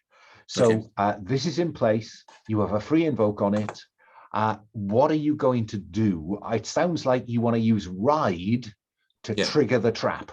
That's right. Okay, let's have you do that then. So, and I think difficulty here, I'm going to go with a 2 difficulty. Okay. That's +1 on the dice. +1, so that is a succeed with style without any invocations. Okay. I am going to inflict all of that on poor Petal as and in fact, I have a free invoke and a boost, which I think are only applicable to this. Let's add them all up. Let's see how so bad let's this put them gets. on then. So this is a succeed by 7. Oh, right. Okay. As evidently the top load was like the chunks of pig iron or something like that. They're going to be recast into weapons or something, because it comes down not merely with a crash, but with an unholy. Well, now this is very convenient. I mark Petal's last physical stress box. Then I mark the mild consequence. Pig iron is heavy. And then I mark the 4-point moderate, which is trapped. And the trap. Yeah, so I, as far as I'm concerned, they're going to concede. You've taken them out. They're unconscious. They're whatever. You know. In fact, they're not conceding. They are unconscious. They are taken out. Coming back then to Lars. Yeah, now to think of a convincing story. What's going on here? Yeah, what is she going to say if and when Thorian comes out of that little alcove at the end of the corridor? I have no idea. I will just talk to her, right, about how I've discussed. It's purely babbling mostly because I'm still scared shitless. So it's mostly like I've discovered a conspiracy among the ghosts. Did you know that they had a leader called Adam the Humongous? He was imprisoned for gratuitous violence and scalping, you know, with the people who have hair, which we don't, but still, it's terrible and very scary and very hurting. And anyway, they have organized these ghosts. They have sort of formed a union against the wardens and you. And I've heard that Adam the Humongous say that he is out to get you, Granny. And I was trying to find a way to help you against that, right? To fortify you. And mostly what I'm doing is I'm trying to confuse the shit out of her. I suppose that we can do that as deceive, and actually, you know, try to do sufficient mental stress on her to confuse, you know, to lead to a consequence of confused, maybe, or distracted. You know what I can do? I mean, yeah, let's do a bit risky stuff because I can use the frightening images. I can use deceive to make long-range mental attacks. So what I can do is make shadows move in a way that she might think they are actually ghosts because it's cold. She might be impaired as well. So this works for me. So let's just summarize. So this is an attack using deceive against her will. Her will is 3. So that is your target. You are getting +2. It means you use deceive to do harm. So using so roll to do harm versus a will of 3. Yeah, let's see how that goes. Well, it's a -1, but I've got a boost, so I can push it up to +1. Yep. That will to 1 point of mental stress, which is not a lot, but the goal was never to actually harm her.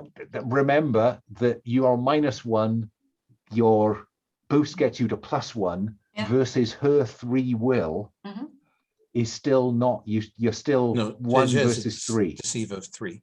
She starts. Oh, I did see. I've got a yes. C. I've Sorry, still got a sorry, C. sorry, of course. basically. Yeah. I'm just calculating shifts. I'm sorry. I'm Right. not No, that's doing the okay. whole. Then that's fine. Do you want to invoke anything to push a bit more mental stress her way? No, I don't want to really harm her. I just want to confuse her. And Yeah, but and to do that, you're going to have to discombobulate. overflow her mental Yeah, I stress know. into But a her mental consequence. stress will be. I mean, just mechanically speaking, I probably can because her will is 3, so she's got 4 boxes, and even if I could put it up, I could only do 3, and that is as much as Zeus was doing 1. So I'll just babble at her. It's just basically still a distraction technique. Okay. So and you she's still got. Oh wait, I put an aspect on her, didn't I? You did. I could invoke that one, and then invoke another one to get to 5 shifts, and then she'd have to take a minor consequence. Then she would. Yes, She would have to take a minor consequence, which is confused by Lars. Yeah, and in fact, her trouble aspect is Lars is confused about loyalty. Yeah, he is. So I think in effect you've just created that. Yeah, and I have invoked my grandmother. The aspect I invoked was of course my grandmother, right? Yeah. So I'm at 0 fate points again, but hey. So Vikki, you've taken Petal out of the picture. Lars is just babbling at his grandmother, but she is seeing out the corner of her eye ghostly figures. Thorian, what do? Aquata has taken the deal. Now you're going to need to get her out of the cell. Stand back. And once per session, I may use stealth or will as though it was physique or burglary when trying to overcome a barrier or restraints as I turn less solid or burn through the obstacle. So I would like to burn through the door. With the power of thought. Exactly, yeah. And being made of radiation. Yeah. And being made of radiation. Yes. So let's have you do that thing. I will use a will, because that's a +4. What do you think my difficulty is here? I don't think the difficulty is enormous here. I mean, the difficulty to pick it was 2. I think the difficulty to crack through it is going to be 2. Okay. In fact, I'm going to make the difficulty 1 because the description of what you're doing is too cool. Thank you. I like that. It's a +3 on the dice, which takes me to 7 versus 5, so +2 result. And is it does it melt or does the cold metal crack? Oh, I think it almost like decays rapidly, like it sort of rusts and falls apart, and there's like a sort of like a friction coming off it, but like it's not melting, it's just it swiftly decays to a whole area of helium atoms, leaving a hole where the lock was, and it just kind of goes, and I catch the door and I say, the hammer. Oh, I don't have the hammer, dear. Where? She's going to go past you, use her physique, I think, to just get past you. Okay. Her physique is not insubstantial. It's, I think, 2. So a physique versus, if you want to stop her, it's a physique versus physique. Physique versus physique.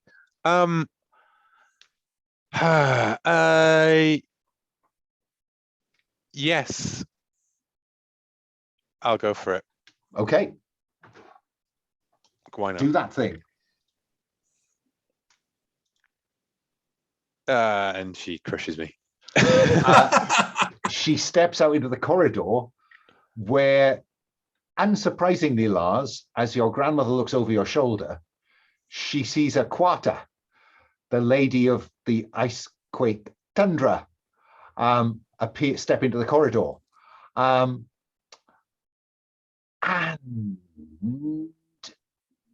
any conviction that you had on her, you've still got those aspects, but she steps away and says, Lars, what have you done? And begins to conjure fire because I think you told me that Yeah, she was fire a and fire metal, elementalist Mhm. and begins to conjure fire Uh, into her hands. okay, I mean, I will say I think she's possessed and pointed at Quata. I mean, she looks like she can defend herself, right? I'm not really that cool with letting the Necroid lady of the ice quake tundra run free. Now, the challenge is that she hasn't told you anything about the I hammer. don't know that. I No, think I know, Thorian had but gotten the Thorian info. comes round the corner, sees the look on your face saying, well, I know. And there is that meeting of eyes that is trying to say, don't kill her. What do you do, Lars? Okay, I'll say, oh gosh, yeah, I'm getting into the middle of this because I have to repay for what I did, right? I'm a traitor to the tyranny. I would like to offer you compel Yeah, the traitor to the please, tyranny, please because do it's that. fairly obvious what you're going to do. You're going to have to turn on your mother, on your granny. Yeah, I know that. I will, well, yes, when she conjures her fire and kind of is ready to go at Aquata, I mean, I'm might wait for the right moment. Sorry, Granny, and then just use a little bit of the gravity here to pull her arms down, I guess. So she will feel it's really hard to conjure fire if you can't move your arms properly. Okay, right? let's have you do that thing then. I think this is against her physique, Yeah. which unsurprisingly is 0. Yeah, she's a mage, right? So well, she has people like Petal for physique. Yeah, I think Petal is over there getting chewed So on by the let's sea. have you roll craft to manipulate gravity and stop Okay. her. Well, it's a -3, but that's still +1, so It I'm is. still the aspect gets created. It does. She is heavy hands. Thorian, what are you doing? So the warden is fighting Aquata, and But Lars, and Lars is interfering with that. yeah. I am just going to try and is Aquata's trying to kill the warden, right? Like, the warden went for her. Aquata has done nothing apart from step around a corner, in fairness to her. Okay. Then the person I need to persuade to stop fighting would be the warden, and I'm just going to attack the warden, I'm afraid. Okay. In what way? What do we see? I think it's it's a run up the wall, right? Like that little 2-step off the wall, like karate kick coming over Aquata's shoulder as maybe the warden's pulled slightly backwards by the shadow forces and the gravity forces. So you can't use athletics to fight. No, but I have a +3 in fight. Fine, do that then. Do you want to create the advantage with athletics first? Ooh, no, I mean the running up the wall was just flavor, to be honest. Okay. Just feel like if you're the martial artist, you can never just step around a corner and just punch someone, right? You have to do a flip at some point. It's true. Yeah, so I rolled 3-3. Her athletics is 1, by the way. So Okay. your target is 1. Cool. To dodge the blow. And what's the difficulty? The difficulty is 1. Her athletics. Oh, the difficulty is 1. Okay, so I rolled There a is a 3, free invoke on 6, hands heavy as 4. lead as well. I will. If Lars is prepared to hand it over. I currently have a +2, so I will invoke that. So you're flat on the dice. You're trying to beat a 1. You have got 2 in +2. 2 remaining. Yeah, becomes +4, I think. +4. Yes. Yeah. Yeah, it does entirely, and I don't have any relevant stunts. So. Fine. So +4 sees you land an impressive martial arts kick that would have probably knocked her back against the wall, but these damned heavy hands kind of are just holding her in place. Like a and weeble. that is when we hear the whinny of a Zhevra. Vikki, you can see that Lars is kind of holding his grandmother as much as he can in place. Thorian has just landed a kick, and beyond them you see Aquata, the necroid octopoid, former lady of the Icequake Tundra. What do you do? Ingvi Goldclaw. Eh? Well, that's that's fortuitous. I'm going to try to take her out. Okay, charge her down. Yes. Love it. Let's have you charge her down. So, you know, Thorian lands, you know, flat against the wall. Lars maneuvering to one side. And let's have you roll with, is it use attack with fight once? Yeah, there you go. Attack with fight. Go for it. Okay, and my target is? Your target is her athletics, which is 1. There is the aspect hands heavy as lead. The free invoker's gone, but just to have in mind, you have that as an option. Can I try to make an advantage with the ride? Yes, I let you do that. Roll to create an advantage with the ride. Go for it. I think difficulty is 2. I got a 4. That is success. So you have an advantage with a free invoke of it's a Zhevra. Yes. And then for the fight roll, I got 3, 4, 5, and I'll throw in the free invoke, make it a 7 against her athletics, which you said is a 1. So it's 6 so success. 6. That overflows her physical and pushes her well into the kind of knocked unconscious.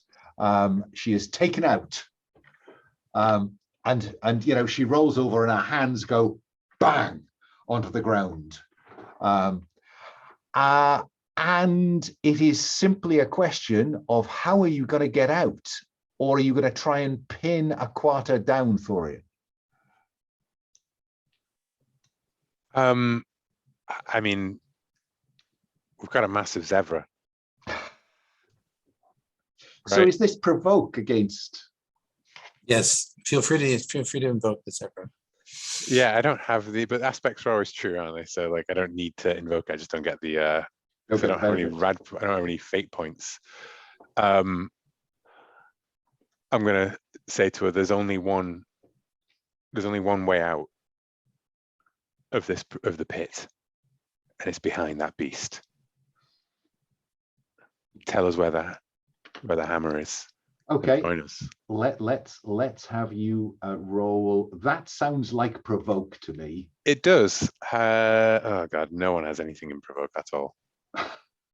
There's the princess does, I'm afraid, but no, she actually doesn't. No one does. No, no. You're really all nice terrible. champions. You're nice champions. I think Alexei may have not put in his Oh no, he has. He's putting in all of his stats. So he's putting all of his stats. Well, I mean, for what it's worth, Lars has a +1 left to allocate.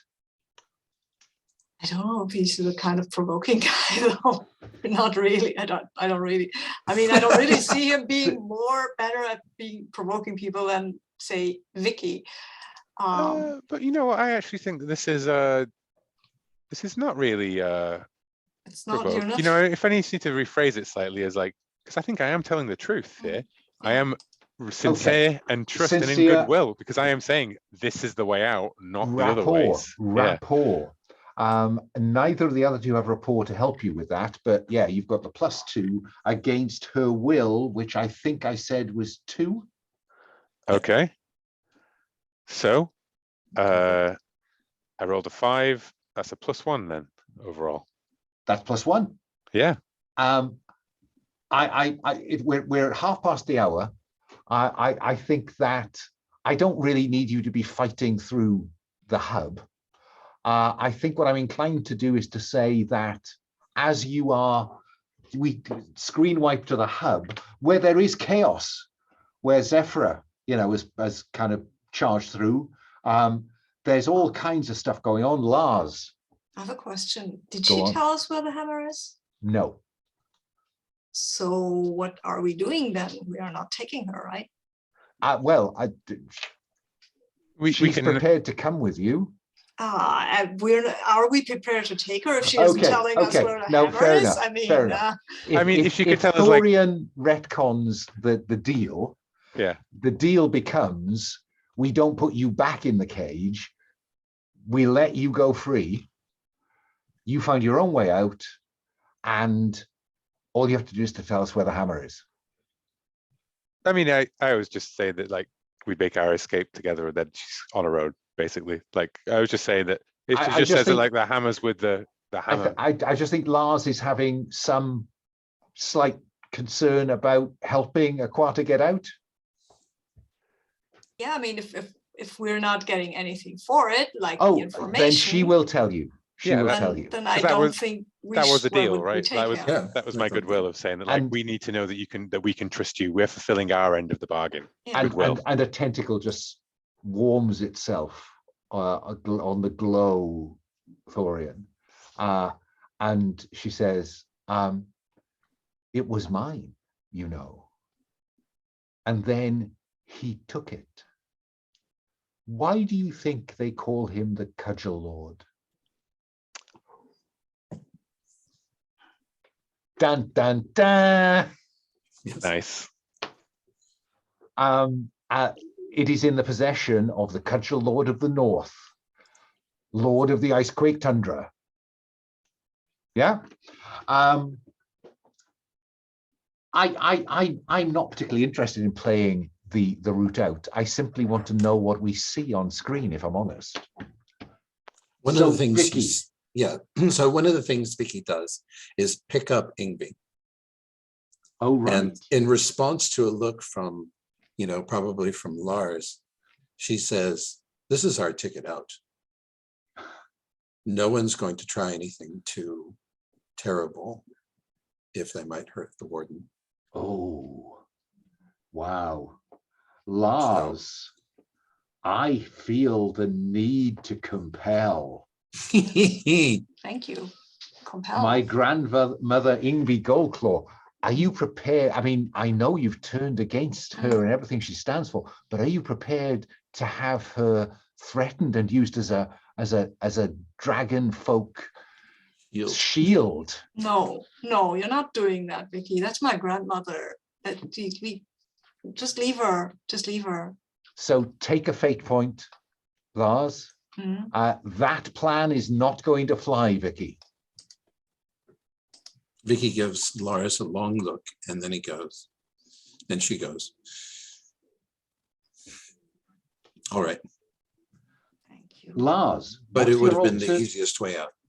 Exactly. What is your alternative, Lars? Okay, I will conjure shadows to cover us.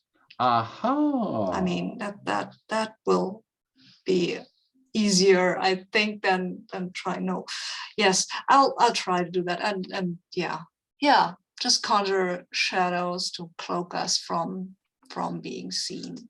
Right. Thorian, any problem with that, or is that just fine? No, I think that's perfect. We are cloaked in shadows as we exit, while the Zhevra is just causing all this chaos and throwing guards around, and like we slip by unnoticed thanks to this shadowy protection. And then what, Vikki? Do you and the Zhevra climb out of the pit? Yes. There's a scene where the Zhevra has leapt to a ledge and then is hoof clawing its way up the side of this incline, just digging claws into the Let's go. We've got to have cut over to that. escarpment face. We've got to have cut over to that just as Well, actually, you see the camera is on the top of a cliff that overlooks the pit, and it's just looking out over the landscape. And then there's this yeah, and a pair of hooves, summit the thing, and then with a tremendous lurch, the entire beast, as pops the its way Necroid up. says. Well, so much for your friends then. And then- No, they're coming. They're getting out. They're getting out. oh no, yeah. But I mean, that's Shadowy. what she was saying to us as you erupted out of the pit, unstoppable with the Zhevra. And so I think that I think this has introduced a change in one of the world aspects, because I think we now have a world aspect called a quarter is free. You freed the former master of the icequake tundra. That seems to me to be a significant thing. So I suppose what I'm interested in is which of those world aspects do you think we are best placed to trade in for a quarter is free? Because I'm keen to have a quarter's hand appear occasionally in the remaining 3 sessions. So is there any one of those that you think we could trade in? We haven't touched much on creatures strange and wild. We So I haven't. guess my first inclination would be to swap that one. Yeah, if we're not going to be in wilderness, we're going to be more focused on that, then I would say get rid of that one. Because it looks like we're going into another stronghold. So Yeah. You will have to get to the icequake reaches. Yeah, but no, I think it's a fine one to get rid of, because when I put that one forward, I was like, maybe we'll be in jungles or something, you know, like yeah. And I like the traders, and I like the fork tails, and also the flawed artifacts. That all seems like stuff that is immediately. I definitely want that artifact aspect for when we fight someone with a demiurge artifact, right? Like that's a great aspect to have around. Yes. Yes. Well, also it's when we fight someone with the demiurge artifact, in a way, you have been fighting someone with the demiurge artifact. If you look at it a certain way. And I think think warriors are all demiurge creations. Oh, and yes, we know you're flawed because at one point you were imprisoned.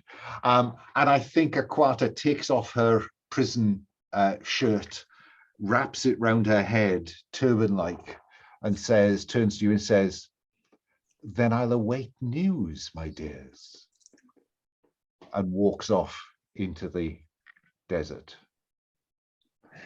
I liked her, says Vikki. I think she's a bad person, maybe. Oh, she's a terrible person, but she's charming. Oh, well. They're not all, not all the terrible people are likable. It's good to treasure the ones that are. But maybe if she goes to the icequake tundra to get back her stuff, then we might have her on our side against this touchable guy. That's why I wanted the world aspect. A quarter is free. I don't want her on scene necessarily. Just as a kind of right. Well, all sorts of Deus people Ex Machina. I think that as we we discussed this over the campfire or whatever, right? Like later on, and Thorian says, that there is perhaps we have unleashed an evil upon the world, but it is an evil for tomorrow, for today. There is your father. And I look at Zenobia and yes. I feel like this is kind of our moment of like, we've all got a joint purpose together, and I'm going to put a hand on Lars. I think Ionicus is going to put a hand on Lars's shoulder and say, thank you. All my fault. Well, this would seem to be a good point then, before we roll titles, just to do some milestone work. So there is a milestones tab up there beyond the fate point economy. It says, happen at the end of a session, adjusting your character rather than advancing them. You may not wish to use a minor milestone, which is fine. Doesn't always make sense. So you can either switch the ranks of any 2 skills. So a 4 for a 3, a 3 for a 2, a 2 for a 1, a 1 for a 0. You could rewrite one stunt. You could purchase a new stunt by spending refresh, or rewrite any one of your aspects except the high concept. I'll just run around the table for a kind of impression of what you might want to do. Vikki, do any of those kind of attract you? Yeah, actually. the motivation, I think, has shifted. Vikki doesn't see any of the people here as being a master, the kind that she was designed to follow. Mm-hmm. I mean, it's kind of printed into her genetic heritage, but it seems to her to be strikingly inappropriate. If one were to, to raise their head, it might be different. But the only master that she has recently known, I mean, all the masters that she has recently known are either dead or have proven on themselves unworthy. And so I think the motivation changes to, I must protect my companions. Fine. Motivation. I must protect my companions. Fine.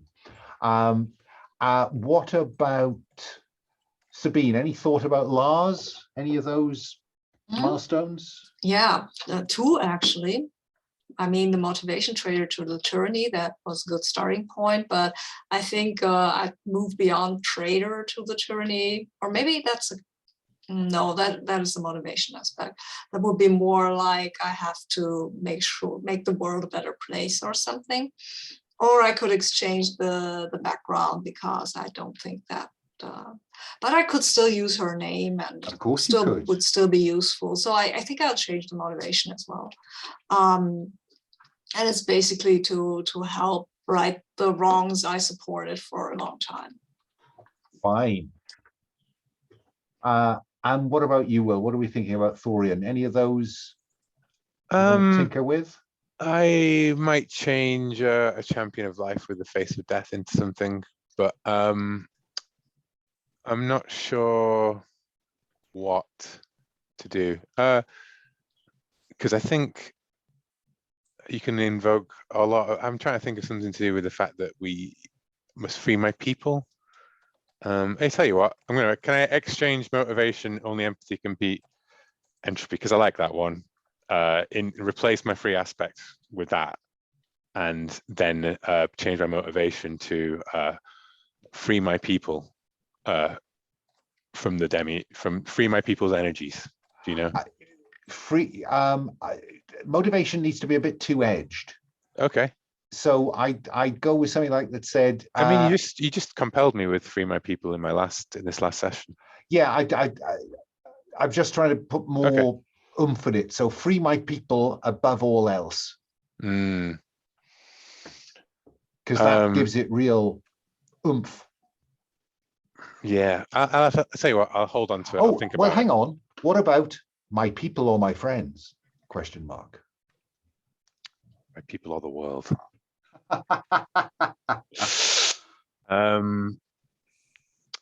Yeah, you know what? My people or the world. I like that one more than my friends. Okay. I think that we have also reached a kind of significant point in the plot arc. So I think we're at major milestone. That's probably early, if I was playing this as a long game, but I think let's try it, because we've changed the world aspect. You have a clear lead on the MacGuffin in this series, so I think a major milestone is fair enough. Rewrite your character's high concept if applicable.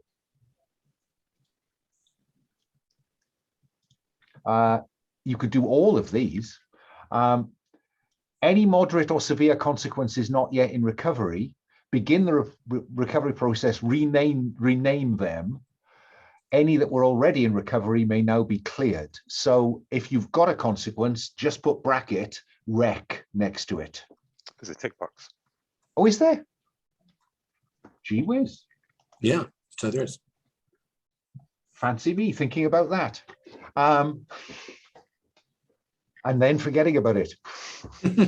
goes with the territory. Which day is it? Increase a skill rating by 1 step, even from mediocre to average. So this allows you to get an extra skill at the bottom of the pyramid. You cannot have more at 2 than 1, more at 3 than 2, more at 4 than 3. Yeah. the So pyramid is to support. It Every has to tier be has to support the ones above it. exactly. It has to be at least a column.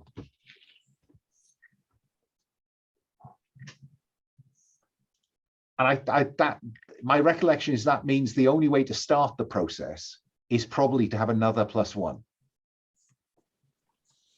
That's my recollection of thinking about this. Do you have to have more there's than, no or way. do you have to have at least as many as? You have to have at least as many, but at the minute you've got 4, 1 and 3, Right. 2. So if so if one of the So ones you were changed have to a to 2, have- then it would imbalance, right? Yeah, you have to build from the bottom up, generally speaking.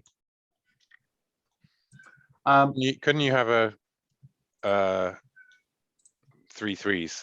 Because you got 4, 3, 3, 1. Yeah, but then you'd have to get the 3, you'd have to change a 2 to a 3, which means that you would have fewer 2s. So the only thing you can either start at the bottom or the top, then, right? Oh no, because then you would change a 3 to a. Yeah, I see. Yeah. You got to start from the Yeah. bottom. I don't want to start from the bottom. There was a reason they were my bottom skills. Provoke. There we go. It's There time you for go. provoke. It's Yes. time for provoke. You've learned Everybody the world take is a provoke. cruel place. Yeah, because if you all set to someone, that's quite a lot of provoke. I think I will increase report instead, because provoke, or I can provoke them. No, I'm going to take provoke. I have a 0. Yeah, that makes that makes a lot of sense. Yeah. And I've changed my motivation to. I realize service is really the cornerstone of Vikki, so I must serve a worthy, and then I put ... cause ? Because she's not really sure what she's serving at this point. Yeah, But or she what still a worthy feels- cause might be. Right, but she still feels like service is what service is what she's made for. So she's casting about for something to serve. She's kind of unmoored at the moment. Now, I go. So that's, you can have all of those if you want them. But if the GM feels a major plot development has concluded and it's time for the characters to power up, they may also offer one of the following. And I'm inclined to say, given that we have changed a world aspect, that's a big deal. So I am prepared to offer one or both of the following. Gain a point of refresh, which you can immediately spend to buy a new stunt if you like, or and increase a second skill rating by 1 step. So this would allow you to take, if you've put an extra 1 in, you can now turn a 1 into a 2 and you'll have 4, 4, if I've visualized that. Or take a point of refresh. And One or both of the following. So Point which of one is it? refresh, one or both. Oh, I see what you mean. I think you can have one of those. I think Okay. that it's Yeah, not that yeah. major a milestone. Take the refresh. No question. me No doubt. yeah, about that. you ran scraping out of fate points there. So yeah. Yeah, I might take another stunt, and that might be a stunt where I can use in certain circumstances deceive instead of provoke, because I mean that's what I do, and I have shadows at my beck and call. You do. Yes, You do. it's just elementalists are Yeah. liars. So refresh You is say that like it's a bad thing. refresh is how many points fate points Refresh you is get the back, number right? of fate points you start every session with. Cool. And you can't spend refresh. spend refresh in session to get fate points back, can you? No. Okay. No. Yeah, You can't do anything can- with refresh in session, really. Cool. Yeah, I wonder between- if you could just burn through, like kill your character off by burning through his meta currency, basically, until they got 0 fate points and they were screwed. And a major plot development may also prompt the following changes, like a community or a world aspect or something like that, which we've done. So we've covered it slightly arse backwards, but the principle is sound, I think. So I think that brings us to the end. I'll put something in the chat to make sure that Alexi knows that they've got a minor and a major milestone to play with. And hopefully we'll all be back together next time. But I would like a quick stars and wishes, if that's okay. So in keeping with my radical process of going from right to left, let me start with Brandon. Any stars? Any wishes? Stars abound. The whole interaction, especially in in the torture chamber there, both with Thorian and Lars getting the torturer locked up briefly, and then giving energy to the thing, and that all felt great. And then Lars's desperate attempts to fend off his grandmother was before nice, pinning her hands to the ground. A nice, yes, before it just throwing in the towel and using force. Was a nice bit of sort of comic and appropriate things, and poor Lars couldn't roll dice to save their life until the end, when they were kind of forgiving. So that was all wonderful, and also a star for letting me finally bring Bitsy into play. She's been chomping at the bit, as it were. Well, I felt you were chomping at the Bitsy, to be honest. Yes, well, it's the characters are racer. It's like, this is my archetype. Wishes. My primary wish is to have Zenobia back. Yeah. Honestly, because she's kind of my conscience. As you saw, Vikki left her own devices tends to be very practical and not towards ruthless, as you might expect from someone who is made to be a soldier and been one for a long time. Yes. Okay. Sabine, any stars, any wishes? Sure, stars, lots of stars. This was a fun session, lots of compels, lots of invokes, lots of back and forth. I love the way you used the obstacle thing from your own game, I think. I don't know where you got the mechanism from, but I loved it. I will always love the, and this is your obstacle, overcome it. And I loved my grandmother, and I loved all the, what was his name again? Ionicus. I love the names you give to your rad folk. Well, I hope we will see many of those. So we'll no, that's not precisely a wish. And then stars to Brandon with Bitsy, the Zhevra, coming into her own, finally seeing this thing and writing, and there was a lot of action going on, and it felt really good. And I mean, come on, a game where you have a necroid octopoid and they're scary. Well done, I have to say. And as to wishes, I want wish for Alexei to be back and his complication be cleared up. And I'm otherwise, I wish to see Lars out in the world and see how he connects to people who are not prison wardens or prisoners. I think he's a bit naive, maybe. Who knows? Fine. No, fine. And finally, Will, any stars, any wishes? I really enjoyed playing Fate. I really enjoyed the session, the prison break, the way so big star to Sabine for the frightened aspect, and Lars really leaning into that, and to Vikki for just wailing on everything, just destroying every combat, like just destroyed the opposition entirely. Like, we're limping along with our little minor challenges, and you're just like, oomph, like a wrecking ball, like a wild Zhevra crashing through everything, right? Yeah, pretty much. Yeah. So yeah, I really enjoy the Queen, because obviously a tormented decision for our heroes, but from a player point of view, then totally exactly what I wanted was to release another master onto the world. Wishes. We met in a tavern. We've done a dungeon crawl. I think it's time for some wilderness exploration.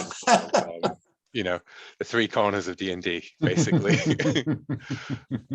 So I would love to see some of that kind of landscape or whatever, right? Like, remember, inches are larger here in this wilderness than they were down in the dungeon. It's 10 yards instead of 10 feet. Oh, wow. Bear that in mind, all the people who are that old. I actually love that we met in a tavern and were contacted basically by a quest giver who told us there's an artifact you might want to find, and we are all, yes, we're doing this. Absolutely. A +3 hammer of destroying stuff. Yeah, exactly. +3 is wow, that's quite a lot. Well, love you that. have hopes, don't you? You have hopes. You know, he sold it to you as a +3. When you first use it, well, every Yeah, my- artifact is All artifacts are flawed. We My- let, we let Yeah, we don't know Vikki what the use- curse. We don't know what the curse is on We it. let yet. Vikki use it. She rolls well enough. Exactly, yeah. My big wish would be, I wish I could be here for the last session. I'm sorry I won't be. Yes, that's going to be a toughie. Yeah. C'est la vie. I can So, try remoting in from Glastonbury, I guess. well, it's always Yeah. a possibility. You know, if you can get there through the rail strikes. So my stars, yes, I really enjoyed playing both Boron. So the interaction between Lars and Boron was tremendous. I loved the Thorian interaction with Ionicus. I was pleased you went, all of you, lent into the idea of the challenges to get from A to B. We're going to play off something that you didn't routinely kind of fall back on.